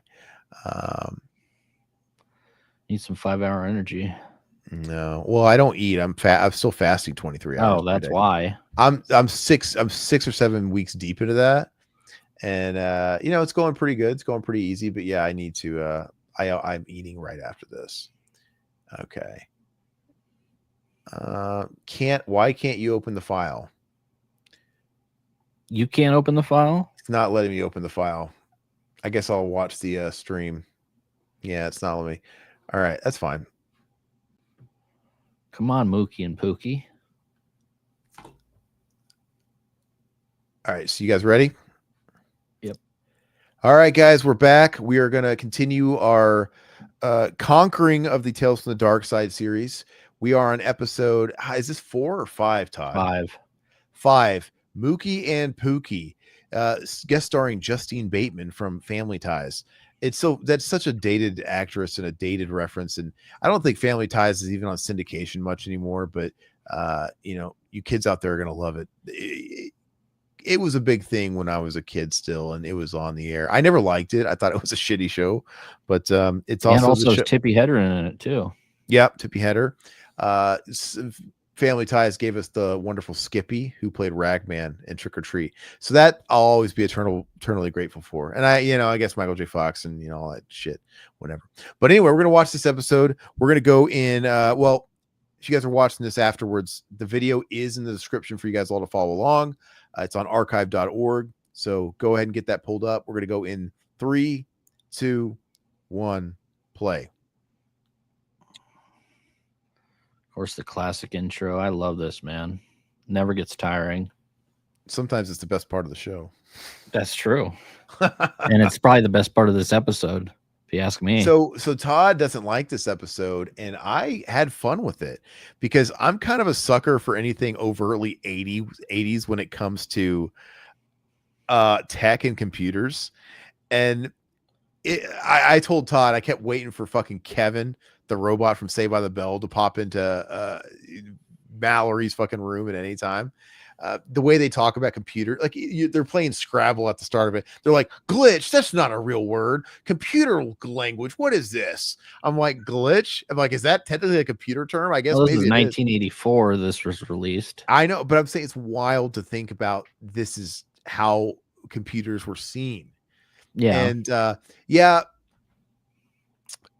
Yeah, I don't know if it was a brain fart, dude. It was like a weird haze I was in for a second. It was wild. It was like I disconnected. I left my body for a moment. It was weird. Night 90 says this is a silly episode. It was okay. Well, we're going in order, so we couldn't skip it. But I think it's kind of fun. The only thing about it though is there's nothing scary about it. Like Nothing scary, and you know what's going to happen. Like first 2 minutes of the episode, well, you're and like, also, okay, we already know what happens. Well, I also knew from this first scene that we were going to end on this scene. Yeah, absolutely. It's like, okay, they're talking to the brother who's stuck in bed. I knew for a fact, okay, we're going to end up here again with him on the computer, and they learn to coexist. But anyway, not only is there nothing scary about the episode, there's nothing malicious about the episode. The brother's not evil. He's not bad. No, there's nothing at stake. I guess the most stakes we get is when the dad is threatening to unplug the computer, but it's like, go ahead. Mookie's a genius coder, and basically he's working on a computer program that he doesn't end up finishing because he's dying, and he wants his sister Pookie to finish it. So stupid. Call dude. your sister Pookie, dude. Hey, Pookie. No, I don't know. I guess I just like the aesthetic, and I do like these like war game style computers. Oh, and stuff like it's fine. that stuff is cool. The story is just all the no weird story. like all the beep boop beep boop, the stuff they were doing back then. But and this guy even kind of looks like Jason Bateman, like her brother, but it's not Jason Bateman. He looks like George McFly, dude. Oh, he does look like Crispin Glover. Yeah. Yeah. But anyway, I think when this technology was so new, it must have been a lot of fun as a writer because you're just making up a bunch of shit that's probably not impossible. Oh, it's the voice decode. It's like a voice box. Oh, it's this. It's like when I watch Son-in-Law, and remember how like Crawl is like a computer whiz. Yeah. And he goes into his room. He's like, you like computers? He's like, oh yeah, you do this and you boot up your PRAM. He's like saying all this mumbo jumbo. It's like none of this shit exists. It's just like spouting like fucking shit that sounds nerdy. I love it. I love it, dude. I love computer and scripts. But yeah. So let's see. The reception of this was actually the critics praised the heartfelt portrayal of the grieving sister and the strength of the family relationships. Ugh. I think it sets a pretty bad message. It's telling everybody when you lose somebody, you get a Ouija board or something and contact them and keep them around. Like, well, what's going to happen now with AI? I mean, nobody's going to die because they're all going to be AI relatives. Well, they'll be real to the recipient, not obviously. Like, it's not going to be like, okay, so if Todd dies tomorrow, which by the way, if Todd dies tomorrow, I get his I get your Exorcist Bible box set. I've already got dibs. Oh, it's back there. Yeah. It's there. It's in frame. I can see it's there for the taking. No, I'm just kidding.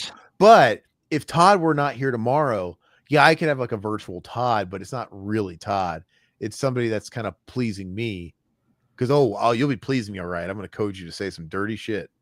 No, but yeah, it's just a weird message. I don't know what the message is because we used to talk about it when we did like that commentary for the Michael Keaton, Jack Frost movie. Like what's the message here that when your dad dies, you get one last chance to say your goodbyes. And that's not how life works. My dad's not going to come back as a snowman and we're so stupid. And then he dissipates once it's almost like quantum leap theory. It's like Sam Beckett. He has to put right and then he can leap. He can go away once he, anyways, it's stupid. None of it makes sense, but I was kind of hoping the brother was going to be an evil entity, kind of like a Ouija board where they take on the form of who you think you're contacting. That would have been a nice twist. Like, no, I don't think that's your brother. I think he's evil. It's not really Mookie. So I have some tech highlights. Mookie uses a DEC Rainbow 100 and occasionally an HP 150. The show uses a DEC Talk synthesizer to simulate Mookie's voice from beyond.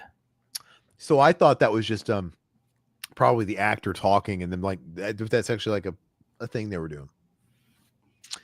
I love all the old tech from the days too, like synthesizers and music. It's really neat. No, I agree. I love synthesizers. I mean, now it's like I have a whole setup here, but there's no real practical reason to own all those old synthesizers, because there's like patches and plugins, and you got yourself a keyboard, a MIDI keyboard, and you could emulate all of them with a very convenient keyboard. It's so easy. But they used to all be separate units, and they were wild to operate. It was like trying to fly a fucking military jet. But anyway, yeah, Robert says it's sad and kind of sweet. No, it is. I don't dislike the episode like Todd does. There's something kind of fun about it. Yeah, there is a story here. It's just not there's no threat. That's the only thing that's weird about it. It's sweet, like you said. And it's the twin connection, since they're twins. Which know is true. I mean, my wife's a twin, so. But she's like, Mookie's in the network. I know he is. We knew this in 1984. We didn't have the internet. And he's in the network. And I like how her dad too. It's like, well, if she's lying, honey, how did she know about the guy that he made the sale to? He's like, oh, she probably hacked into some fucking bank, and found the check. I'm like, just like that? Like, oh yeah, she probably just hacked it. She probably just got into like a system. It was that easy just to hack into a bank system. It makes no fucking sense. It's like everybody's just so willy-nilly with. And he doesn't talk to his dad until he threatens to unplug the computer. He's like, I'm gonna pull it. He's like, he's not ready. Yeah. He'll be ready in 2 minutes of runtime. Then I will do it. Yeah, why did he wait? It's so stupid. Because they had to fill out the 22 minutes. They had to keep it going. I would have told him right away. I think he's kind of an asshole, though. He's like, I'm going to sell this computer right from underneath her. I know. He wants to move on. I get it was Mookie's, but I don't know. I'd be pissed. I'd be pissed if, first of all, obviously it's a commodity. A computer was probably really expensive back then. I had found a buyer. I found a buyer for the computer. Yeah. Your computer's like 6 months outdated. You fucking toss in the trash, dude. I remember, nowadays, dude. I remember we had started going flat screen monitors, and I still had this giant console monitor, big compact brand compact. Oh god, yeah. This thing weighed like fucking 100 pounds, and I had a printer too that I never used. But it was like that material that would like turn yellow over the years. Is like whatever, plasticky. Anyway, we had already moved on to like flat monitors, and I remember I had tried to I walked into this like PC parts store in where I'm from, Missouri, and I brought in this fucking old ancient printer. He's like, hey, can I sell this for money? And the guy just looks at me like I'm a fucking idiot. He's like, get the fuck out of here. Like, what am I going to sell this fucking 20-year-old what the hell is this? But yeah, back then though, you had to find, I was so humiliated. I took it back out of my car. I literally made the trip just to, but anyway, this guy had to find a buyer. It was such a big deal. And all you could do with it back then was probably, they probably had like some version of Quicken back then, do your taxes. But what an asshole move. First of all, it's valuable. Your son dies and he was super attached to it. That was kind of his world. And you're just going to sell it, especially when like his twin. I mean, I get it. You're probably like, I have to do it for the better of her because she's unhealthy with this. She used to move on. Still kind of an asshole move. So I think the first computer I ever got on was my grandfather's. He had like an Apple. I don't know if it was an Apple II or something like that, but there was only one game on it. So he bought a brand new The Dark Castle, dude? No, he bought a brand new Buick, and they gave him a demo of the Buick Open golf game. So, it was one of the floppy disks, put it in. So I'd sit there and I'd play like 3 holes. You could play like 3 holes of this Buick Open, and it's like, of course, green and it's a green It's a green blob, and yeah. And I thought it was the coolest thing. I always asked my grandfather, like, can I play Buick Open? Go Nintendo. But he would always get holes in one, dude. So we'd like play 3 holes of this golf game. We loved it. With those old games, I feel like there was just a way. Once you figured out how to get a hole in one, you could just kind of repeat it over and over again. Because it's all just like a random number generator, like where you're located. But the first game, I think those Apple IIs are worth money now, right? Yeah, I believe so. Like collectors, they pay good money for it. But we had an Apple II in high school. A friend that my mom worked with, they just unloaded and gave us like this old computer because we didn't have any computer and we still didn't have an internet. And I remember being in the 9th grade, just fascinated with having this old Apple II. And I'm like, whoa, I'm in my house doing paint. And it was why like dude, I'm like fucking 13 or 14. It's not that impressive, but I was like, we never had a computer, and it had a Dark Castle, black and white Dark Castle. Oh yeah, that's great. You know, it's kind of like it kind of controls like Out of This World and Prince of Persia, but it's black and white. I was just enamored with it, even though I had a PlayStation and I had a Dreamcast in the house. Oh, and yet okay, I'm sitting there trying to play Ghetto Dark Castle. It's Mhm. just a forbidden fruit. We never had a computer. And anyway, No, we got one, and of course I played Ski Free all the time, which is still a fun game. Matt, I'm having flashbacks of 3.5 inch floppy disks Yeah. now. Did you have to watch that PSA video? Don't copy that floppy. Yeah, dude? don't copy that floppy. That copyright protection had that one guy. Don't copy. They did all they did like propaganda. Yeah, so funny. Don't copy that floppy. they made a rap song out of it. Yeah. Trying to like, hey, what's the hippity hop is popular. Let's get a guy of color in here and have him do a rap. The kids will really respond to that and they'll listen to it. They won't copy the floppy. And they're like, don't copy. Don't copy that floppy. Don't copy. It's kind of. I found that on YouTube. I think recently I was like watching it. Like, God, it's just terrible.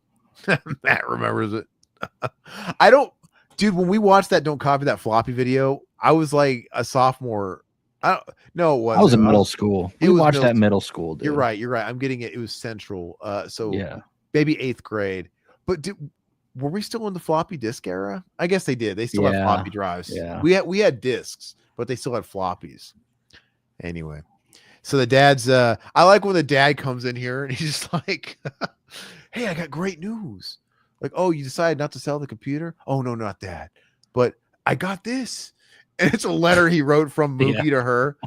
I'm like, he's trying to trick his own daughter, dude. Like, that's fucked up, dude. Like, Mookie wants me to sell it. that's the most fucked up thing. He's the villain. Yeah.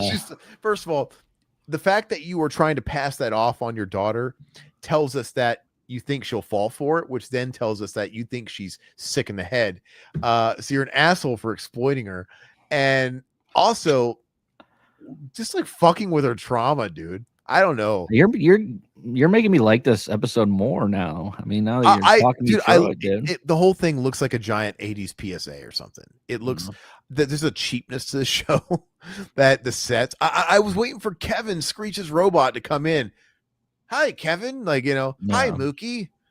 That would be greater if they put Mookie in the robot voice or whatever.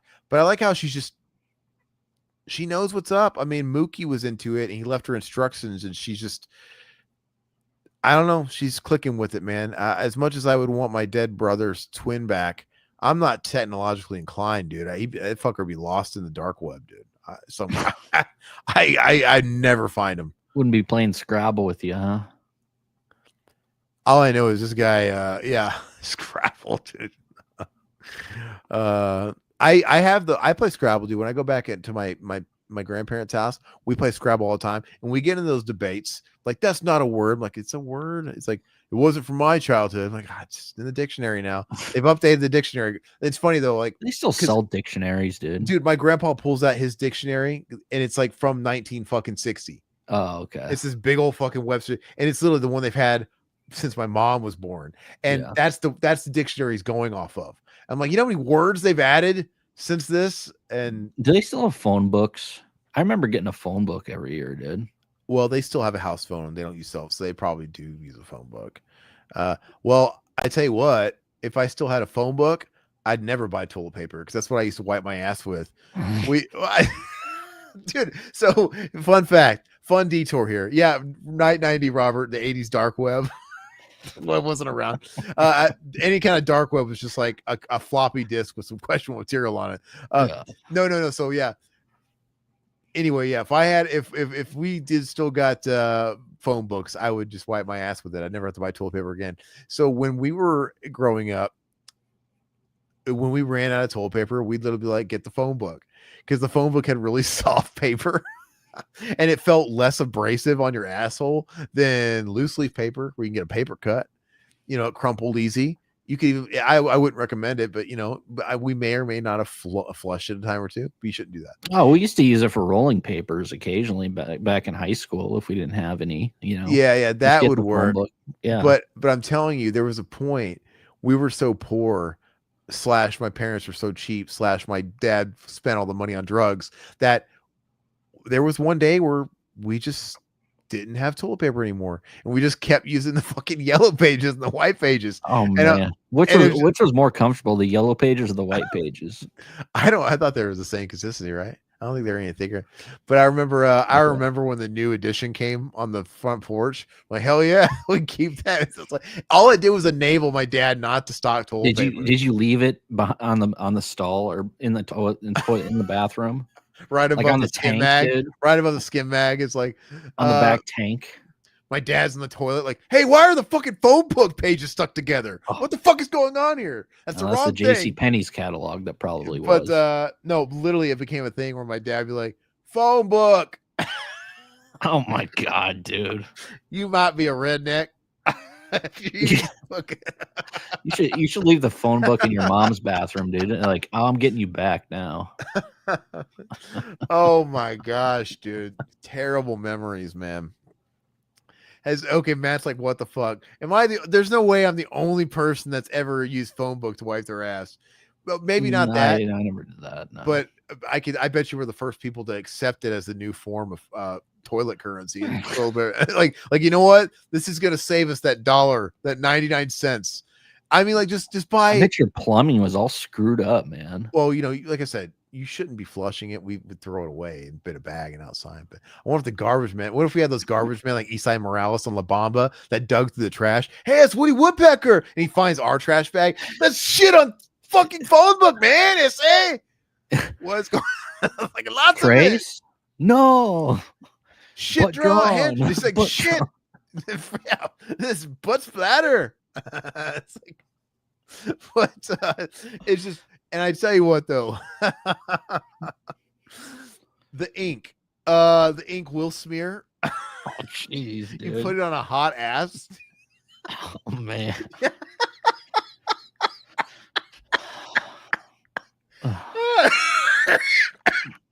I hope people from work don't find this.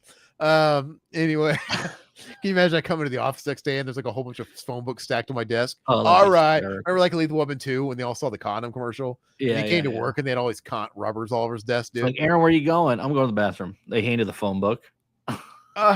Funny, guys. Real funny. You know what kills me is you don't want to buy one-ply toilet paper because you'll like probe yourself, it'll tear through, and you'll finger yourself. You give yourself a prostate exam, and then of course you have to smell it. Anyway, we've all been there. The stink finger, dude.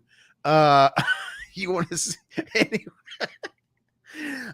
anyway, you don't want to do that because it's so cheap. But like the fact that we were using toilet paper instead of spending 50 cents, you could have went to Super Saver and bought the shittiest one-ply store brand toilet paper for 50 cents back then.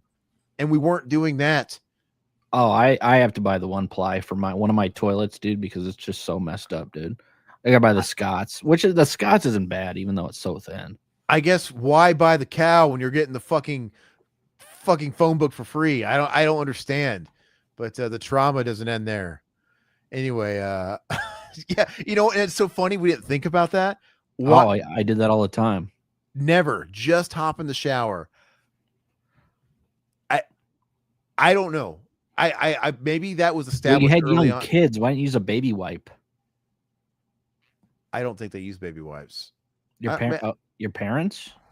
Well, they had to wipe their asses with something. Maybe they did. I just don't recall it. But yeah, phone book. We use a phone book on the baby, dude. We damp it, dude. I've done that before. If you're feeling a little raw from too much shitting in the phone book, it's really easy to ball that up and sop it under the sink, dude, and it gets really wet. That's where the ink smears, and you have to like wipe it, dude. But it's just what it is. Here, real quick, Kevin's talking to his dad, who's threatened to pull the plug. I feel like they're going along with this way too easy. I'm kind of with the dad because the mom was buying into it really fast, hook, line, and sinker. I'm like, well, it's her baby. my grandmother wouldn't buy the concept of AI voices today when that tech exists, but this is all so brand new. The first time she's like, Mookie's in the computer, he's in the network. She's like giving her the benefit of the doubt. Like no one's like, get the fuck out of here, except for the dad. But this is the end. Yeah, they're is that Hal back there? Yeah, dude, that. But yeah, it ends exactly like you think it's going to end. They're living happily ever after. They're coexisting. And now they're playing with Mookie, just like in the first one. And it's no different. Mookie was in his bedroom, bedridden, and he was communicating through a speaker. And now it's the same. He's communicating through the computer. So, except what happens when technology outruns him, like outpaces him? What happens to him? Can they somehow transfer this and back up this program, this data? Like, I know she left them plans to build this, but does she have the smarts to somehow transfer all this shit into what comes next? Hopefully they don't carry the computer down the stairs and, oh, you just killed Mookie. Yeah, but like what happened when the internet comes out in a decade? Does he become Job from Lawnmower Man and takes over cyberspace, dude? And he takes over everything? I don't know. Play the disc, Michael. Play the disc, Michael. I mean, he wasn't anyway. Yeah, I think it's kind of a fun episode. As far as Tales from the Darkside goes, I don't think Tales from the Darkside is as consistent as Tales from the Crypt. No. And I would say this is a 5 out of 10. Not bad, not great. I'd give it a 3. 3 wow. 3 out of 10. Yeah. Okay. Well, anyway. So fun times. So that was episode, you said 5? Yes. So we're going to be making our way through the entire series slowly but surely. And so stay tuned for more. Make sure you guys are liking and subscribing to this channel to check that out. And check out the first 4 episodes we've done as well. But anyway, that's it for that. And so I need to take 2 minutes. Can I take a small break and be right back? Yeah, go ahead. Can you entertain them for a second? Yeah, I can entertain them. What's going on, chat? All right. Be right back, guys. I think the last thing we're going to tackle tonight is the new Predator trailer that's coming out. I think Aaron wanted to watch that.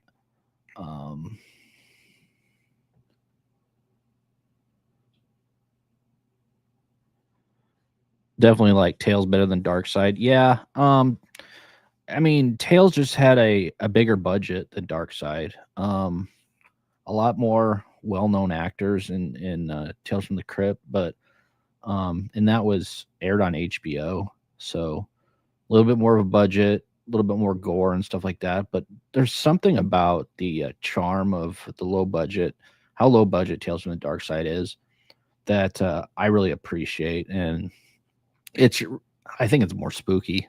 I don't know why, but probably because of the whole, I don't know, 80s aesthetic, I mean, the Tales from the Crypt stuff's cool because it's, like I said, probably more special effects, but Tales from the Darkside just hits a little bit closer to me, as I get older, at least. Matt agreed. Darkside was scary back in the day. Yep. 10% of them, and the ones that are scary are, I mean, still haunting for me. And I can't wait to get to some of my favorite episodes, which we'll tackle those. And Tales from the Crypt too. I have a few Tales from the Crypt episodes that I remember watching when they first aired on HBO. I went over to a buddy's house, and I can still remember like some of the scenes in it, and I can't wait to actually go back. I haven't gone back to a lot of these episodes because I usually watch films. The television shows I watch, I still watch like X-Files. I watch God, what else have I been watching? I was a big fan of the original Incredible Hulk with Bill Bixby. I love those old episodes. Of course, MASH. I'm obsessed with MASH and just older shows like that. But yeah, I'm looking forward to jumping back in and rewatching some of these old episodes. Yeah, Darkside is great. Both of them are great in their own way. I enjoy both of them. Tales was just comedy. Yeah, there's a lot more comedy in it, and good comedy too. And like I said, there's just so many good actors in a lot of these episodes, and the directors and everything are pretty solid too. So, but yeah, we'll be talking about the Predator show or new movie trailer coming out. I'm gonna pull it up right now. God, I forgot to put my blue light back there. It drives me crazy. Did you grab your phone book? That's where I had to go. No, I'm just kidding. Predator Battle. Let me pull up this trailer, which I have not seen this. I didn't pre-watch this. So, and I know this is the second trailer. I don't know if you guys have been following along with it. Okay, here it is. Last one was a teaser, I think, right? Okay, I think you're right. Go ahead and share the screen. Would you guys talk shit about me? No, we're just talking about Tales, both of them. Yeah, yeah, we got some gory. So your team Crypt. Darkside was scarier. Yep. You already went through all those. Okay. Share the screen. And the good thing is these I picked up the DVD box sets of these. They're still pretty cheap. I mean, they're cheap. Yeah, look out for sales on Amazon or something, and you get them all, and it's worth having, I think. All right, am I still in theater mode? Yeah. Yeah, I believe so. Okay, so I'm gonna get it going here officially. All right, we're back, everybody. So we are going to be watching and reacting to the Predator Badlands trailer. I haven't seen this, as I was saying. I don't know if Todd's watched. I watched it. I just saw a couple of brief clips. I don't even know. I think I saw the teaser, but I don't really know too much about it, if I'm being honest. But let's go ahead and pull it up officially here. And bada bing, bada boom. All right. All right. So first off, that is isn't that Elle Fanning is her name? Yeah, I think so. Dakota Fanning's sister, which is kind of a weird actress. I wouldn't have figured they would have put her in a Predator movie, especially since the last Predator movie, Prey, had no known actors. But anyway, let's go ahead and start this and check it out.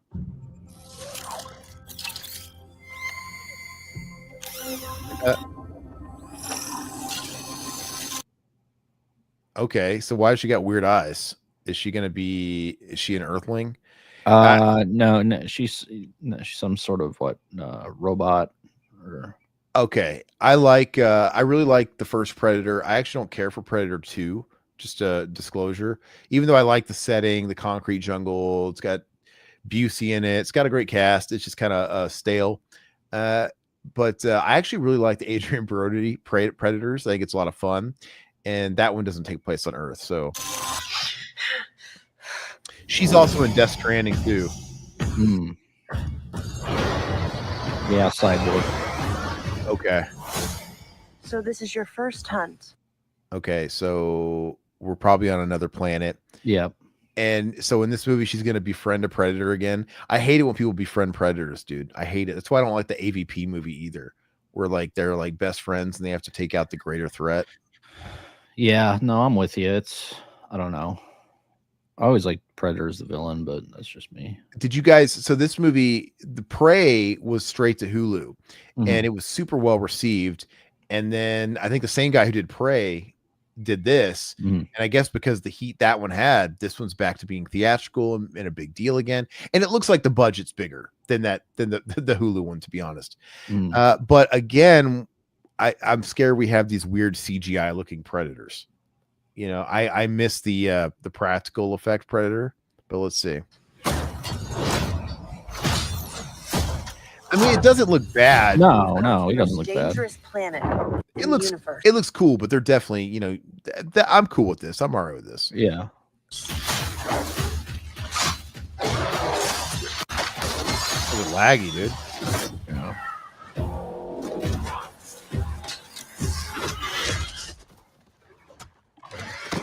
Okay, so that's a dinosaur. So we're on a weird planet. Yeah. I don't. But how many times can we tell the story about the predator? And is this like 300? Is he like the young predator trying to get his wings? Because don't they do that in the predator world? They like cast out the youngins. And they got to prove themselves. and they got to go to another planet and hunt and bring it back. It's kind of like their rite of passage into manhood or something like that. I don't know. So far, it looks okay. I'm not offended by the CGI. As long as we don't have anything as bad as that bear in Prey. Did you see that? Did you watch Prey? Yeah, I watched Prey. Yeah, I know what you're talking about. People loved Prey, and look, it was fine. It was all right. It wasn't bad. It was fine. I like the concept of being in the native times, but just it wasn't as good as everybody's saying it is. But that bear, they should just wrote that out, man.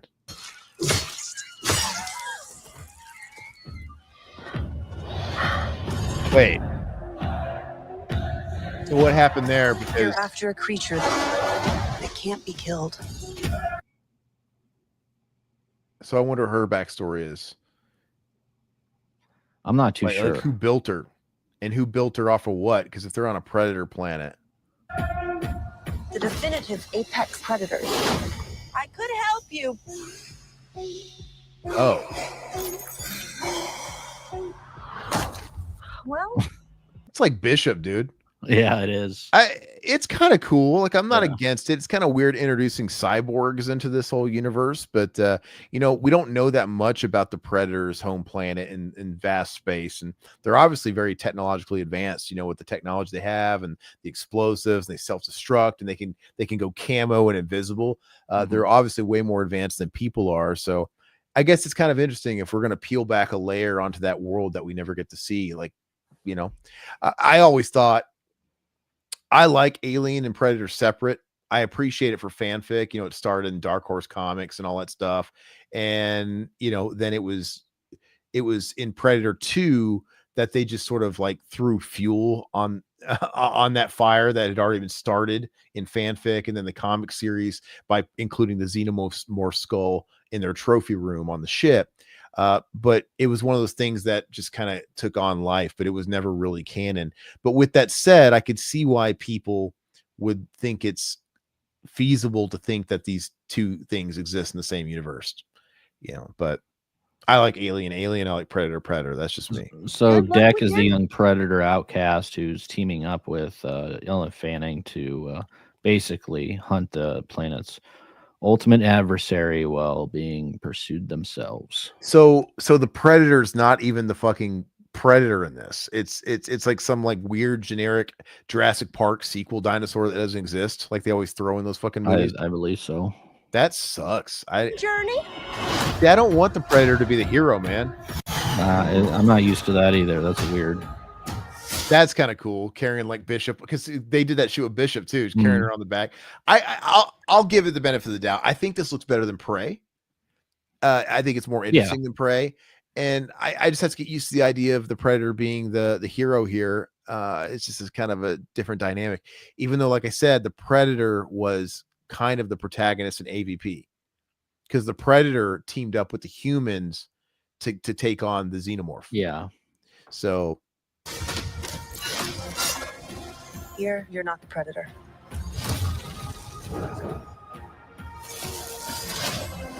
You're the prey. Terrific writing. When you could finish the line, dude. Yeah.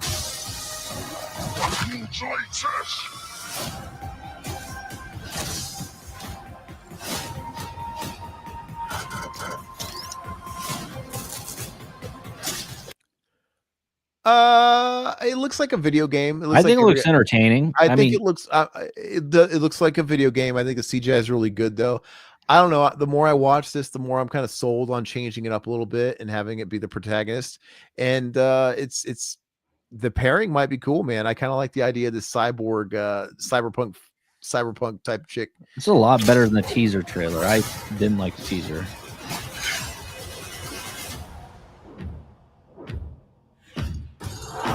We might not be alone in this hunt. It's like it's like a game directed by Hideo Kojima. Because it's like we're getting a little bit of this cyberpunk, we're getting technology and robots, but yet we're getting like prehistoric like beasts. Pacific Rim type of stuff. Oh, it's November 7th. Well, I have to say, I think this looks a lot better than Prey, personally. Prey, yeah, no, I agree. Prey was obviously very stripped down, and I think it was great. It was a nice reset after they did that movie with Shane Black, where the kid with the autism was like that was a whole mess. That movie was terrible. Did you watch that one? Which one was it? Predator, not the Predator, but Predator. The one with No, I didn't see that one. No. Okay, that was terrible. So I'm okay with the reset they did, kind of bringing it down to earth with Prey. But I like that we're getting back into sci-fi territory with this. Yeah. This is actually the most sci-fi Predator has ever looked. You know what I mean? Because the first Predator was in the jungle. It was more like a monster movie. And the second one, he came to New York. So we have that setting. And this one, I'm seeing like giant mechs, dude. I'm seeing big spaceships and all that stuff. I'm seeing cyborgs. So I don't know. I think it looks pretty cool. So you think that Fede Alvarez is going to team up? We're going to have a Alien Romulus versus Predator. Absolutely not. Movie. But anyway, yeah, I think it was pretty cool. Matt, still going to be better than Prey. Meaner says F-. Predator with comedy relief robot. Did you get comedy relief out of that? I didn't really notice really a lot. I don't know. I'll watch it. I mean, it doesn't look like the worst movie. Yeah, it's not. I go into this stuff with certain expectations. It's just like I feel with Romulus. I just wanted a fun theatrical alien experience. That was fun. I liked Romulus. And it delivered in spades. Like, I'm not going to get butthurt over every little thing that you can pick apart about an Alien sequel, because at the end of the day, they've rang these franchises through the fucking trash, and they've over and over and over and over again. I don't think at this point you can really do any more damage to them. So they're going to make them. They're going to make more Predators. They're going to make more Terminators. They're going to make more Alien movies. So if they're going to do what they're going to do, at least just make it fun. You're not going to top Alien. You're not going to top Predator, and you're not going to top T1 or T2. So if you're going to spit in our face, just don't kill Eddie Furlong on screen in the first 2 minutes. Oh, wait, you did. You fucking did. You had one job. Just give us a fun movie. And you castrated Arnold. What a spit in the face. It's like, they want a real sequel to Terminator 2. We're gonna fuck them right in the ass, and we're gonna shatter their fucking movie right in the first 2 minutes. Made Arnold a housewife. I totally agree with you, Matt. I think it's gonna be better than Prey. I think it looks more fun. Go ahead and kill Eddie. It's so stupid, dude. It's so dumb. Kill PS3 Eddie, dude. Yeah. It's PS3 Eddie. It's like they should just bring back the Prince of Powder King Willie. Rubbery looking little guy. Prey sucked. Yeah, it just wasn't. I was just gonna say it just wasn't everything that it was a one-time watch, in my opinion. Yeah, 100%. And I don't care to buy it. I think they eventually put it on Blu-ray because they didn't have release. But I'm like, I have no desire to get it. And I think the Alien franchise is a better batting average than Predator. There's more movies, I think, in Alien. Speaking of that, the new television show's coming out soon. So, oh yeah, that's a good seg. So Alien Earth is coming out next month, and I want to remind everybody that we are going to be live streaming that. Not the show. We're going to be doing a recap show every single week because I'm a huge Alien nut, man. I have my doubts. It's like, oh god, we're getting a TV show. Like they can't milk this anymore. And TV, it's going to be watered down. It's on Hulu, what, or an FX. But it doesn't matter, dude. You watch FX, they get away with murder now on these cable networks. It's not going to matter. I mean, they got away with murder on The Walking Dead sometimes with violence. None of that stuff was toned down. And the series looks pretty cool. Yeah, the trailers look pretty. I know Todd loves Timothy Olyphant so much. He's clearly in it, but anyway, so yeah, once that airs, we are going to be covering that every episode weekly. And the plan is to be setting up our live streams as soon as they're done airing so we can be on top of it and really break down each episode. So I'm stoked for it. Hopefully you guys are looking forward to that as well. And then we're going to do the same thing for the Crystal Lake show that's going to come a few months later. That's got Velma as Pam Voorhees. So that's on Paramount, right? Paramount Plus. That's going to be a Paramount Plus show. And thank goodness these shows are shingled out because I don't know if I'd want to focus on two at once, but you think it looks kind of stupid? Prey, the new Predator. It is what it is. Yeah. It would make a great game. Didn't they have a Predator game? The Hunting Grounds. Oh yeah, It was they did. isometric, and I think it was Mhm. made by the Friday 13th people. Predator with comedy relief.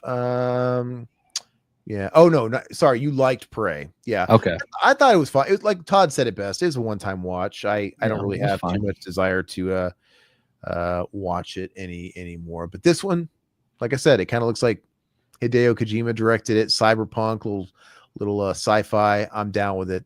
But anyway, guys, thank you so much for joining us. I think we're gonna call it a night there. Yeah. Well, let them know what we're doing on Friday, real quick. So Friday, we're going to be giving you our full review, amongst other stuff. There's a couple of news bits we're going to talk about Friday, but the main thing is we're going to be reviewing Happy Gilmore 2.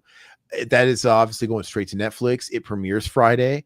So I believe if you want to watch it early, it technically airs Pacific time, midnight. So for me, Mountain time and Pacific time is the same.